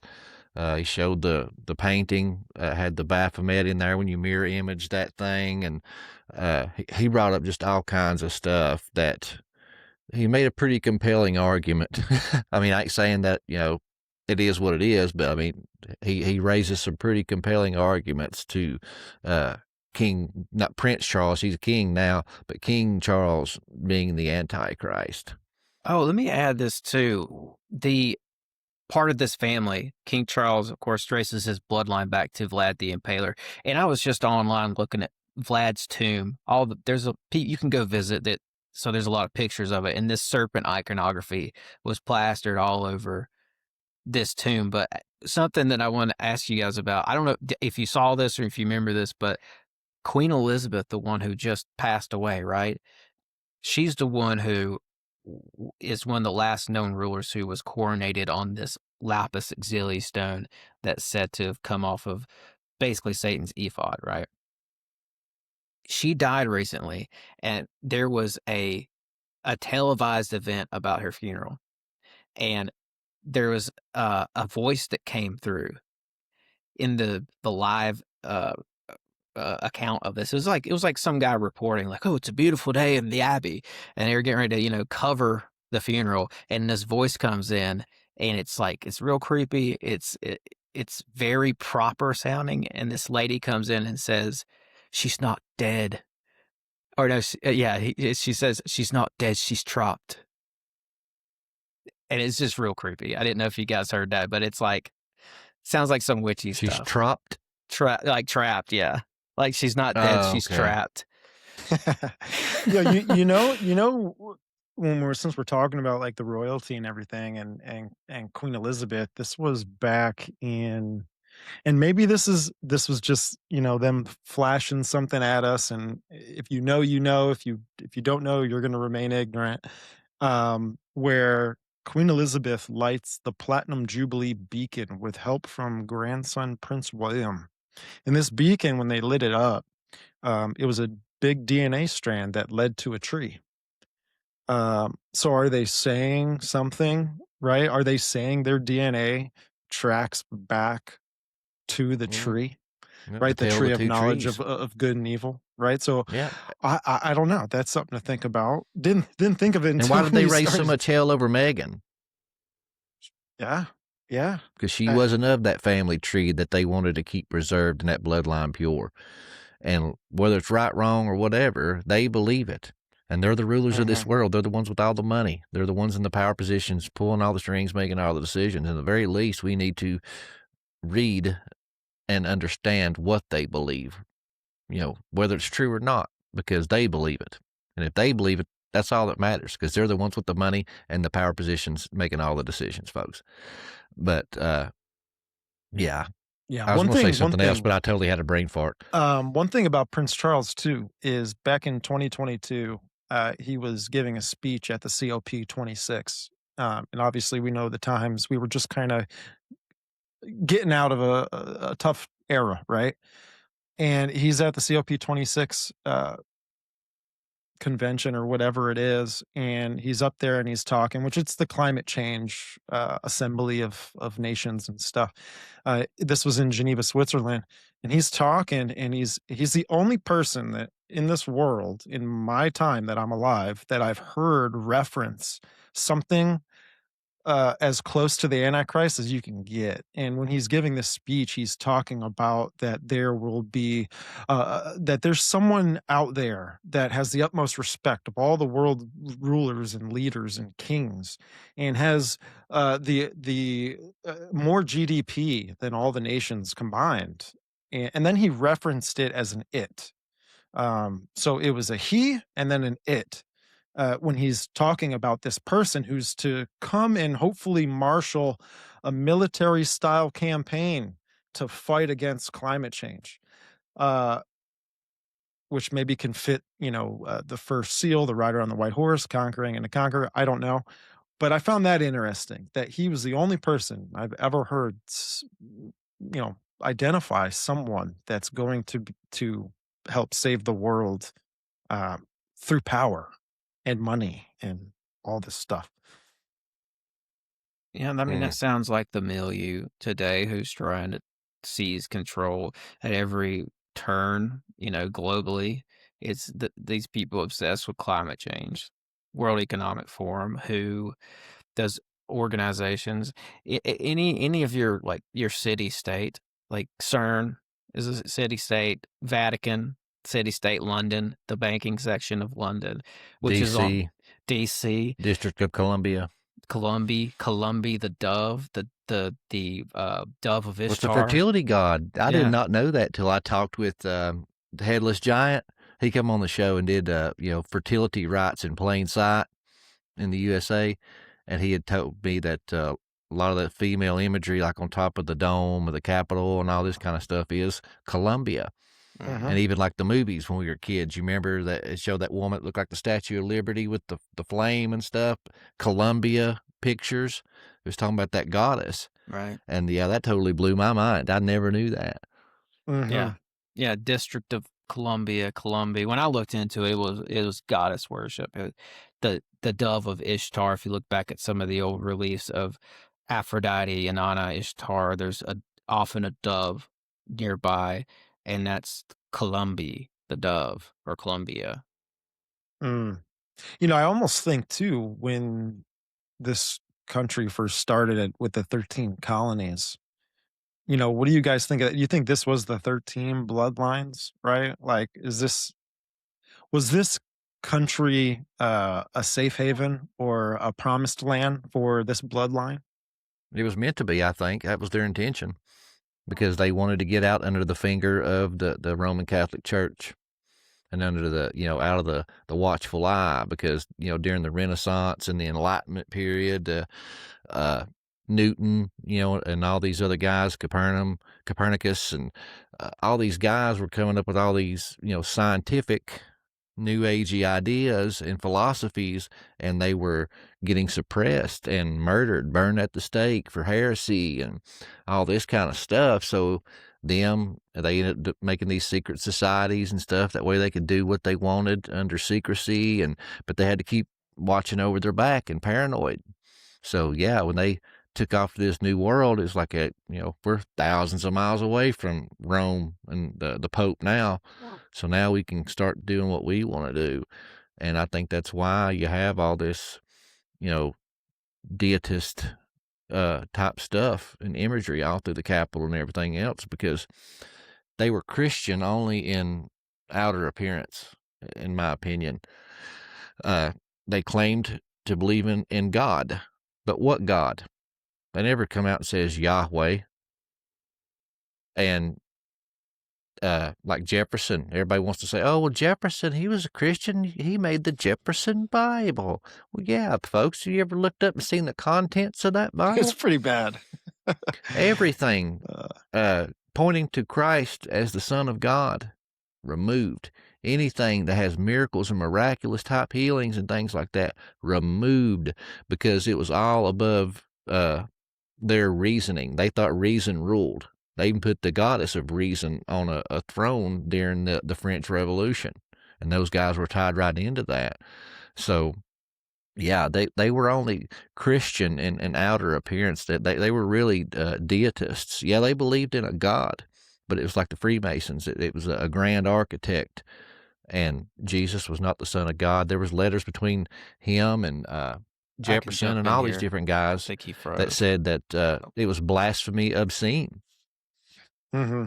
You know, it said that anybody that believes that, you know, Christ was the Son of God and died for our sins and we get salvation through faith is blasphemy obscene. Wild, man.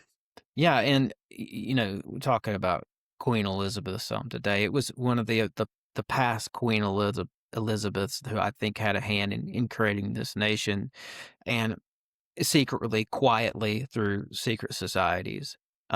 Arguably, her son was Francis Bacon, who wrote New Atlantis. Who I'll tell you right now, these guys who founded this country were way more concerned with reading New Atlantis than they were with the Bible. That goes for Jefferson, Franklin, and Washington. That is about sort of moving spirituality to the side and letting science take over. Their version of science, of course, at the time. He's writing this in the 1500s as he helps create the Royal Society. So this is all things to come, but they wanted to create this a priestcraft of scientists who kind of run the thing. It's like running the few, or the few running the many. Guardians of the Republic from Plato. They were drawing heavily from the Greeks with this. And they wanted to have these scientific priest kings, this panel of experts run everything. That's the utopian paradise that's presented in New Atlantis that all these guys were following. And it comes out of Queen Elizabeth's court. And all these other guys do as well who were coming over here. Francis Bacon was involved in creating the country with the Virginia colony. And like I said, this is quiet, but you had Sir Thomas Gates over here. He was the first governor of Jamestown. You had Sir Walter Raleigh, who was coming over here and allegedly looking for ley lines to put cities on. So this court was very much involved with creating this country. And it's just one aspect of how it wasn't Christian methodology that they were concerned with. Yeah, it's when we're getting into this topic, all that keeps popping out to me is like these, you know, how Satan just counterfeits stuff. How this country was found, I feel like it was the similar tactics that the Templars did in Jerusalem, using that religion of the people, using the beliefs of the people, to influence them and to manipulate them. Trojan horse, right? Like the Templars, right? They obviously weren't Christian, right? They were occultists with a kind of, you know, Christian. I don't know. It's like icing. like a little Christian hat on or something, right? Gnostic. But you know, they started the banking system, right? Like they're responsible for a big part of that. If they didn't come in with this idea of merging religion and politics together, no one would have funded them. No one would have, you know, partook in the banking, and they wouldn't have had, you know, the empire that they had. I see the same thing with America and these founding fathers, that they played the same strategy, right? They used Christianity, the religion of the land, to have the support of the people. And I think that's what this bloodline is going to do. I think The when you Jews who say they are not, or say they are but are not, you know what I mean? That's exactly what they do. They pose. Yeah. And that's what's going to be a part of Revelation, in my opinion. I think that when we're looking at the harlot, right, I think we're looking at a religious system. And I think that it could possibly even represent the church. You know, when you look at the ancient stories of Marduk fighting Tiamat, and then you've got Baal fighting Yam, and you've got Zeus fighting so and so, there's like this ancient story of a battle between these two beings that hold divinity. They're gods. And I think that what the Babylonians did, which again, if we're talking about the same strategy that the Knights Templar did, that the founding fathers of America did, the Babylonians did the same thing. And I think that that's what Satan's trying to do, is he's trying to counterfeit Christianity. It's not going to be the same thing. It'll be different, but He's trying to be like the Most High.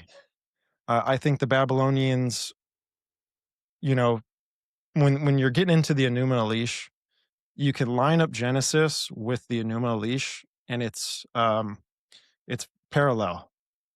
But what the Babylonians did is they put Satan in the identity of God, which would be like Marduk, this figure that, you know, established creation and you know, fought a battle. It induces a Gnostic religion that is snuck in, and if you don't have the discernment to see it, then you're going to kind of fall into it too. It's like when God's always like, "Hey, come out of Babylon, my people." It's like Abraham when he was in Ur. You know, there was a religion there, but God took him out of it because I think God knew that Satan counterfeited the system, right? Mhm. And he's to take his portion and to get it right over here. I don't know. I think that's a big part of the meta narrative of the things that we're getting into, and Yeah. And you even have the garments in that legend, I do believe, because when you have that story, Marduk just appears out of nowhere. He's the son that agrees to fight this monster that nobody else wants to. And he says, you know, I will do this, but just like Satan, he wants to be the Most High. He said, I'll do this, but you're just going to make me your king. You're going to put me above it all if I do this thing. And they're like, oh, fine, just do it. And it mentions Tiamat created from the blood of her, I think it was the blood of her dead husband, I think. But she made this monstrous king of her own called Kingu. And it says that she bestowed upon him, this dragon bestowed upon him, the tablets of destiny. Okay? And it says that after they fight, Marduk defeats Tiamat and takes Kingu as like slave, you know, drags him behind in chains, you know, taunting him around. And that it says in there in that story that the first act of business, you know, after he drags him in front of the other gods and belittles him and all that kind of stuff, takes his victory lap, it says that then he takes the tablets of destiny. And I can't remember the exact terminology, but it basically, it didn't just say he just took them. It says he took them because they were not his, or Kingu was not worthy. Basically, you know, the birthright wasn't his. He wasn't the ruler. This guy was the rightful ruler. So therefore, he's taking the tablets of destiny, which I think is the breastplate, the ephod, the multicolored stone, you know, that according to the Jewish legends and traditions that, you know, the garments that were given to Adam at Eve, or at the Garden of Eden, was the coverings of the Nakash, which Ezekiel 28 paints the picture. It's the priestly ephod. So it's the king, it's a symbol of kingship and priesthood. I think that in that legend there, that Babylonian legend, you have the garments woven in, but they just call it the tablets of destiny, because I think they're referring to maybe the breastplate. Yeah, you know, in talking about some of these stories today, and I'm thinking about the one that I read in the Jewish apocryphal text, talking about how Satan entered the garden and he used this flying serpent like an avatar. And I see that being a possible origin story for all of this iconography that these people brandish to this day. But it might go back further than that to this Tiamat chaos dragon thing. The serpent iconography, again, to use that word, might just go all the way back to the beginning, to Tiamat and the dragon. And I think if that's the case, you're seeing this thing is thorough in that it's a dragon at the beginning and it's going to be a dragon at the end. Back to Revelation and all that. And I don't know. Antichrist. Yeah, go ahead. Somebody's. Yeah, no. So, and again, please tell me if this is confusing, because I'm trying to get better at getting this message across with the mystery of the Chaldeans and ancient Babylon and Marduk and his consort, and then his son Nebo. And then you have the same worship taken with now the king and queen of Babylon with Nimrod, Semiramis, and Tammuz. When we get into the Enuma Elish, again, like how I said, everything Marduk did, right, parallels with Genesis in some sort of way. It's not exact, but it parallels with it. And I think what that bloodline did, right, was take their god and put it in place of the title of Marduk, right? So they took Satan and they made him Marduk, and then they made God Tiamat, right? They made God Tiamat because now he's the adversary. It's like this was the development of like this Gnostic view, right? Yeah. Where things are switched up. The players are switched up to make Satan look like the good guy. And I think I think how that's done is by merging politics, power, rule, and religion. And I think today we can maybe see a parallel with that with Christianity and where it's at, especially with the Seven Mountain Mandate and how it's involved in politics now, how the charismatic church and the New Apostolic Reformation is pushing to be more involved in politics. But then on top of that, their Seven Mountain Mandate is to take over the world, with religion being the number one thing of their infrastructure, along with education and all kinds of other stuff. But they're to make Christianity globally accepted, and like this, it honestly sounds like this is the religion they want to take over the whole world, right? So I don't know. I'm seeing some things line up, because if I take the concept of Marduk and that Satan's in that position now, but it's the title of God pertaining, if you compare Genesis and the Enuma Elish with the creation aspect, are they setting up the stage for a Christ character that's going to come and deceive the church, right? Like that's what I think is in development. But yeah, a savior. Someone's going to come out yeah. and save them, just like Marduk did. And you talked about, inversions. That's what Satan does. That's his MO. I think that's what happened with the whole Jacob and Esau. I think Esau exactly. was a serpent seed. And what did he do? He knew that prophecy that just happened a few verses up in Genesis 3:15, that his seed was going to be cursed, and the head of his seed was going to be bruised by the seed of the woman.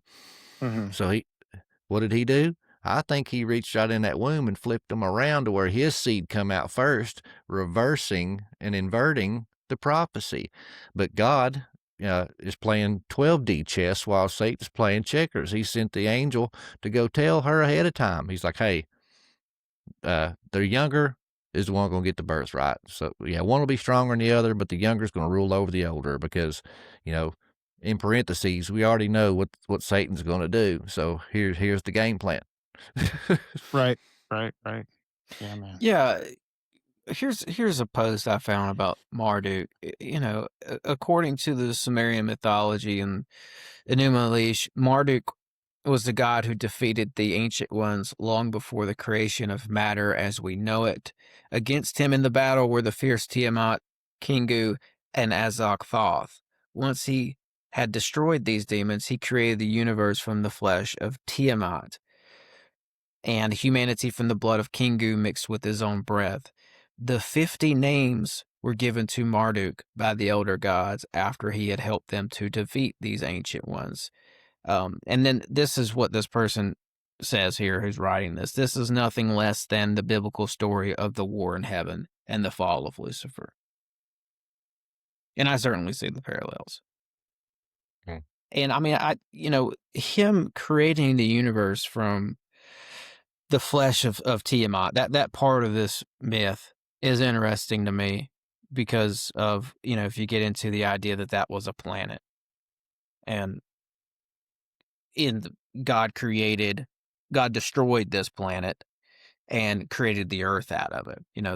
There's some stuff there. We don't have to get into all that, but yeah, it's fascinating, man. Yeah. Well, You know what's interesting too is Marduk defeated Tiamat with a bow and with wind, right? And I think maybe there's some connections with the rider on the white horse, the first seal, right? Has a crown and a bow. So I don't know if there's a connection with that because that seal is supposed to represent the Antichrist. But maybe in the secular view or the worldly view, that obviously this would be a warrior that's to, you know, help and save humanity. It's just, I think, yeah, man, I think this is interesting too once you get to this part where it says there were 50 names given to Marduk. Because I see that when you're talking about these little G's, it's like there's like a real small group of them, but they all have many names. I think you see many names of Ishtar. When I've looked into this goddess thing, the divine feminine thing, she just keeps showing up under a different name throughout history. I think that's a calling card of these entities. Yeah. And even with the Genesis account, you have the I can't remember what people group it is, but it's a story of well, no, it's the same story. Yam instead of Tiamat. Same story, just different, caveats and names. But that is the cognate to the word for waters in Genesis. So it's kind of like they did like a catty word play, like, in your face kind of thing there, where it said, that God hovered over the Tehom, and that's I'm sorry, I got that wrong. Tiamat, Tehom and Tiamat, they share the same cognate word. And so his spirit hovered over the Tehom, the deep, over Tiamat. And what's funny, I love Derek Gilbert, his book, what was it? Last Clash of the Titans. Great book. But in there, he said that it's funny how all the other religions of that world, their creation story, whether if it's Baal Haman or Marduk or whoever, they all struggle to subdue this chaos. I mean, they have to go get special magic incantations. Baal has to have these special clubs made, and Marduk has to have, this bow and of destiny and just all these other things to combat this chaos, and they still struggle. But then, God paints his story where he just walks up and is like, I think Derek said he's like, down boy. He subdues chaos with the flick of his finger, where the other guys had to struggle. Yeah, the one thing. Go ahead, Sam. I'll come in after. Just real quick, I just want to say, and I won't go into an exegesis on this, but I think from my studies that Tiamat was a chaos dragon, a planet, possibly a water planet, like a water world, and for lack of a better term, principality over that planet. I think it was three. Yeah. It was three things. This is fascinating stuff. I mean, because we've all had Doug Elwell on the show. He kind of gets into this idea. Because there's the gap theory, and then there's certain other ways to interpret what was going on.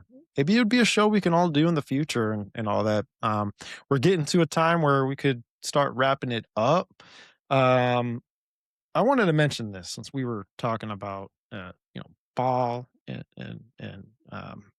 Moloch and all of that. There's been sacrifices to these deities for thousands of years, and it hit me the other day, and I was like, "Wow, how Satan!" I beat this with I hit on this too much, but Satan counterfeits things in such a way, and Baal. The families would sacrifice their child to the fires of Moloch or the hands of Baal, whatever. And out of this, they would get fortune. They would get enlightenment. I've even read some things where it almost describes like a Kundalini awakening moment for some of these people. And they're able to get in touch with their divine spark, right? Gnosticism. and able to get wisdom from this. And with all of that stuff, I think it leads to a false eternal life or some sort of salvation. But look at what God did. Like, Baal wants you to sacrifice your son or your daughter, but Amen. God sent his son and he became the sacrifice for Died for us. you. You see what I'm saying? So, and this is the spiritual war that we're up against, man. And I just wanted to get that out there. I think it's important for people to understand the nature of what's going on. So, but guys, this was an awesome show. If let's take a couple of minutes here. If there's anything you guys wanted to, wrap a bow on top of anything you guys wanted to get into, if there's any last message you guys wanted to share, we can chop it up a little bit right now and then we'll close out. Oh, just while it's on my mind, something you said there, talking about the nature of the Moloch sacrifice, the Baal sacrifice. Both entities, by the way, both beings, I looked into it. They were both little g gods that are mentioned in the Bible there that people were sacrificing to. And it reminds me of these modern stories of you hear about these sacrifices these people make for fame, for money, for power. Oftentimes somebody real close to them will die or get pushed off a building right before they become famous. And it's always reminded me of these old sacrifices to go along with something you were saying there, Stephen. Yeah, man. I mean, it's just look at the Epstein stuff. I don't know if anyone's ever, or if anyone's dug into it. It's ancient stuff, man. It's ancient stuff. There's little g gods. There's principalities and powers that we're up against, that a part of this world works with. So it's real. Yeah. Another thing I guess I'd cap this off with is the overall story of the Bible, the parables. They all have the micro narratives, folks. If you look at them, like we talked about today, we are in a seed war. There's two bloodlines competing. One injected its seed to try to be nefarious and subdue and take over and abuse humanity. And another one inserted his gene to set us all free. And if you go to the accusation of Joshua in the Old Testament, where Satan accuses the high priest, it says that Satan is standing at the right hand of the throne. So he was the right-hand man before he was, thrown out. And when you get to Revelation, that Jesus' ascension, it says he appears as a lamb that were slain. And where does he go? He goes to the right hand of the Father and takes the scroll, the land deed to earth, the dominion of earth and all its inhabitants, and takes it back. So the overall story is a beautiful story, because we went from the Hasatan at the right hand of the Father, accusing the brethren day and night, and we traded him in for Jesus Christ at the right hand of the Father, who is our intercessor day and night. I'll take that trade any day. Praise God. Praise God. And Isaiah 27 verse 1 says, "On that day, the Lord with his cruel and great and strong sword will punish Leviathan, the fleeing serpent, Leviathan, the twisting serpent, and he will kill the dragon that is in the sea." Boom. Amen. I love that, man. Guys, please, where can the audience find you? Doc, we'll start with you, and where they can support you. Yeah, just Prometheus Lens, guys. Just search, or actually, you don't want to say just that, because that's a famous gun in a video game series. Prometheus Lens podcast. You'll find me anywhere you can consume content. Check out the website, PrometheusLensPodcast.com. And if you like this stuff, man, I'm giving like 2 to 3 bonus episodes every month for my all access pass members. So if you want to contribute to my work You can buy the book, or you can go to my website and sign up. I have a $4 a month tier. You can get all of my stuff ad-free, 48-hour early access to all episodes. And we have the All Access Pass. That's $10 a month, and you get 48-hour early access, ad-free listening experience, and 3 to 4 bonus episodes every single month. So if you like this kind of stuff and want to support me, that's a really great way to do so. Thank you. I think it's my turn, but Stephen, you're muted. I'm muted again. I read your lips, man. I know. Perfect. I know what you said anyway. It's Sixth Sensory Podcast on Spotify, YouTube, Apple, and Patreon for bonus content. Every week I post a bonus episode on Patreon, so I've got that going now. But yeah, I'm really trying to push my Spotify, and you'll find episodes with these two fine gentlemen up there as well. Episodes with Doc, episodes with Steven. So yeah, come over and check out Sixth Sensory Podcast. I spelled out SIX. And yeah, man, this was great. Appreciate both you guys. Appreciate what y'all bring to the table. Had a blast. Right on, right on. And people, if you know, what helps out our shows is the support in any way possible. You know, it's probably what helps the longevity of what it is we do. You know, there's a tremendous amount of burnout, and especially if people are doing this full time, you know, I think they deserve all the support that they can get. So, folks, be sure to go ahead and support their platforms. Everything will be linked in the description below. Maybe we can collab on this on YouTube, so your guys' channel is all right there and ready and easy access for everybody. But guys, thank you so much for coming onto the show. You guys are my friends. You know, we work together. We're in this space. I don't think we're going anywhere. And it's always a lot of fun. And there's going to be many more awesome conversations that I can't wait to get into in the future. But hey, my hat's off to you guys. You guys do great work. You guys are great researchers. You're great podcasters. You love what you do. And I'm happy to be here. So, but folks, you're we're right there with us, man. Yeah. Yeah. So we're going to get ready to shift on over into the next segment.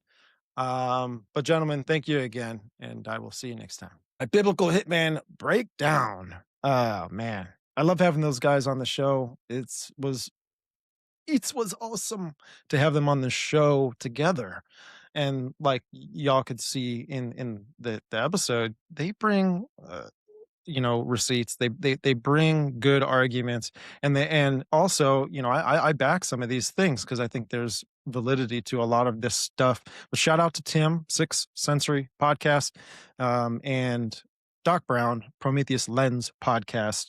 Again, everything will be linked up in the descriptions and stuff. But this is, I felt like a calling to get this episode out there. The main idea, just the main message to get out there to others is that, you know, we do not wrestle against flesh and blood, and that we do wrestle against principalities and spiritual wickedness in high places. And we know how the verse goes, but there's a physicality to this stuff as well. You have to understand, Satan does things in the physical world. He takes the ideas from God, and he'll do them in some sort of pagan creation worship or some physical style here for people to cling on to and to end up idolizing. And when we get into Genesis and the idea that humanity was altered at some point, our history is significant.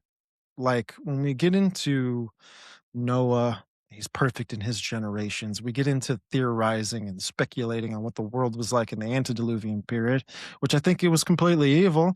I think there was a religious system behind it that obviously the heathens and the pagans were worshiping.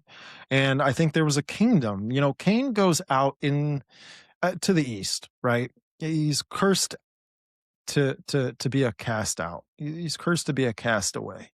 And he goes and he has children. He has Enoch, Lamech, so on and so forth.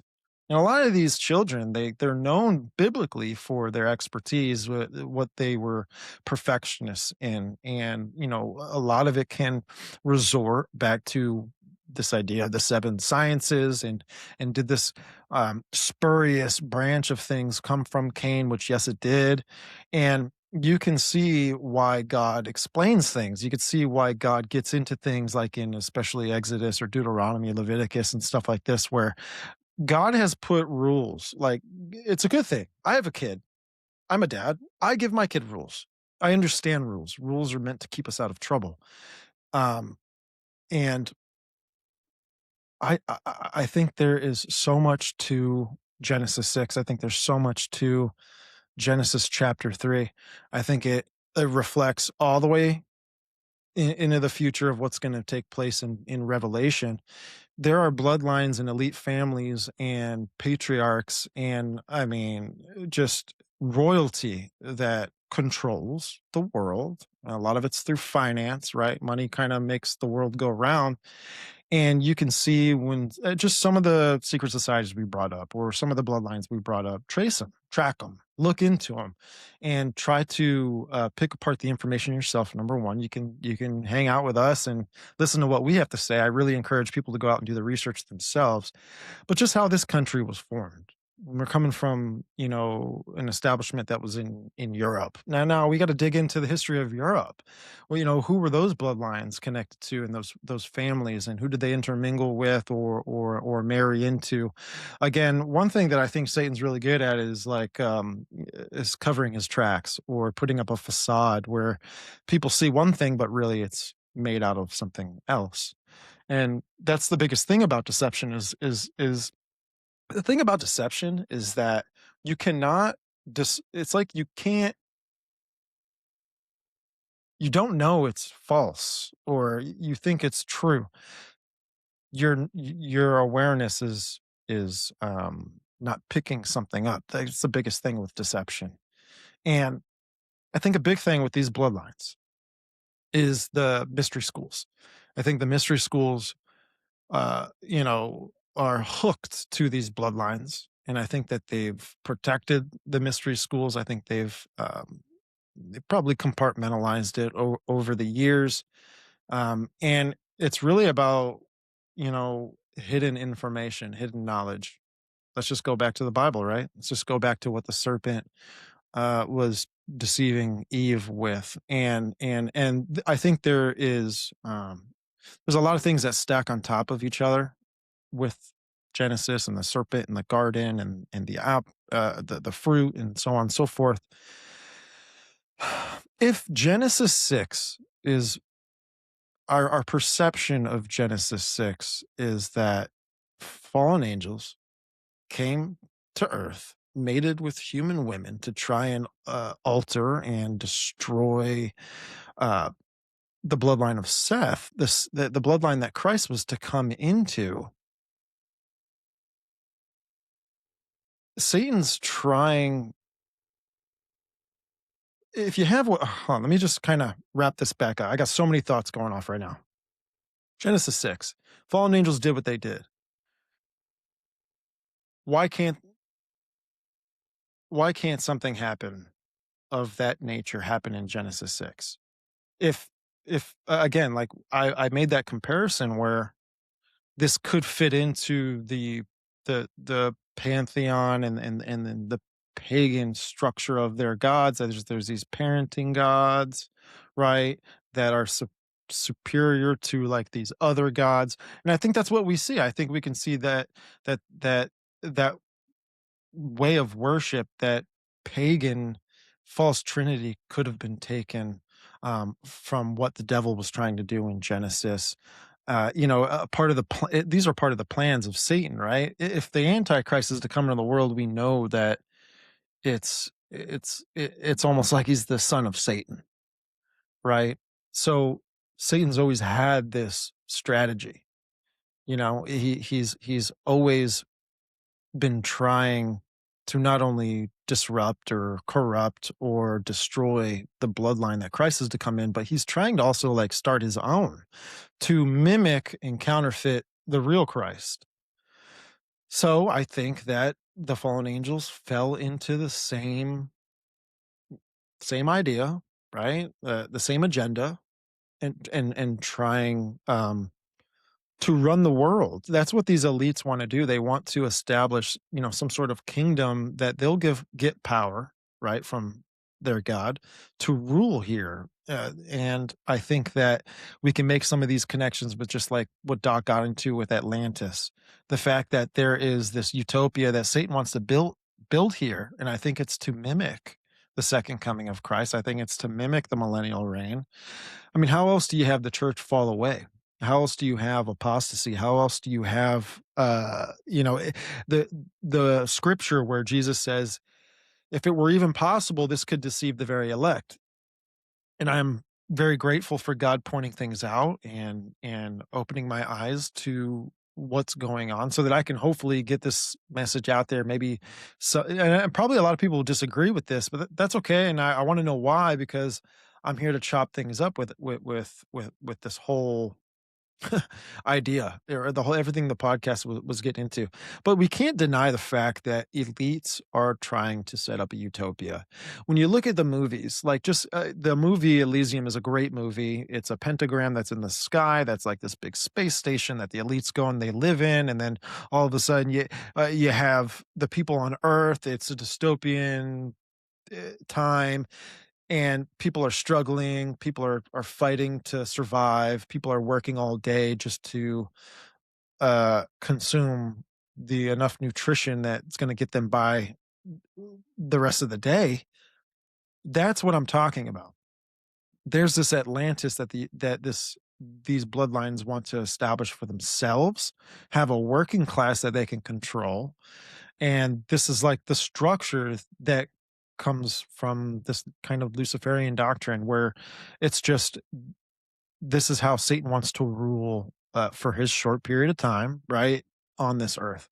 So I loved everything that these guys brought to the table. Again, support them. Check out their shows. They've got some solid guests on there. They've got solid shows. These guys are researchers, and it's a lot of fun to get them on my podcast and to get them just to work with them, because there's a lot of things that we're going to, get into.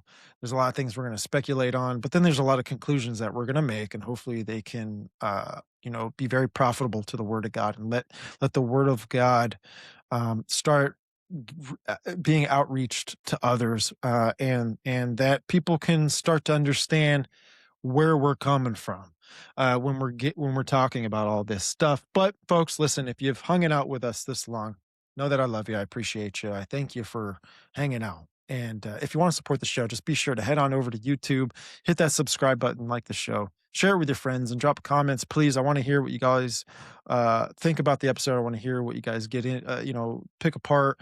Again, opinions, I love them. Some of them hurt, but it's okay, because this is a growing process for me too. And I'm glad that there's an audience that I can interact with. That's something I'm just grateful for. I'm not only on YouTube, folks, I'm also on audio platforms. And if you're over here on YouTube and you haven't supported the show on the audio platforms, it's simple. Just head on over to Apple Podcasts, Spreaker, Spotify, find the podcast. If you skip a few seconds through an episode, you'll be able to leave a review, and it helps out the show. And again, I'm trying to do what God's called me to do. Again, I'm not perfect, and I'm not right all the time, and I'm humble. And so I think that's a big part, especially being, or just how I kind of have this podcast. It's important to me to know that I have to be humble and respect the comments and listen, at least just listen to them and interact with it, because again, I'm growing through all of this. But we got a bunch of guests coming up here for the show for the rest of this month. We're working on the schedule for March, so I'm going to try and get some quality content out there for y'all. But thank you for being here, and can't wait to get another episode out there for you folks. But much love. I'm going to see you next time.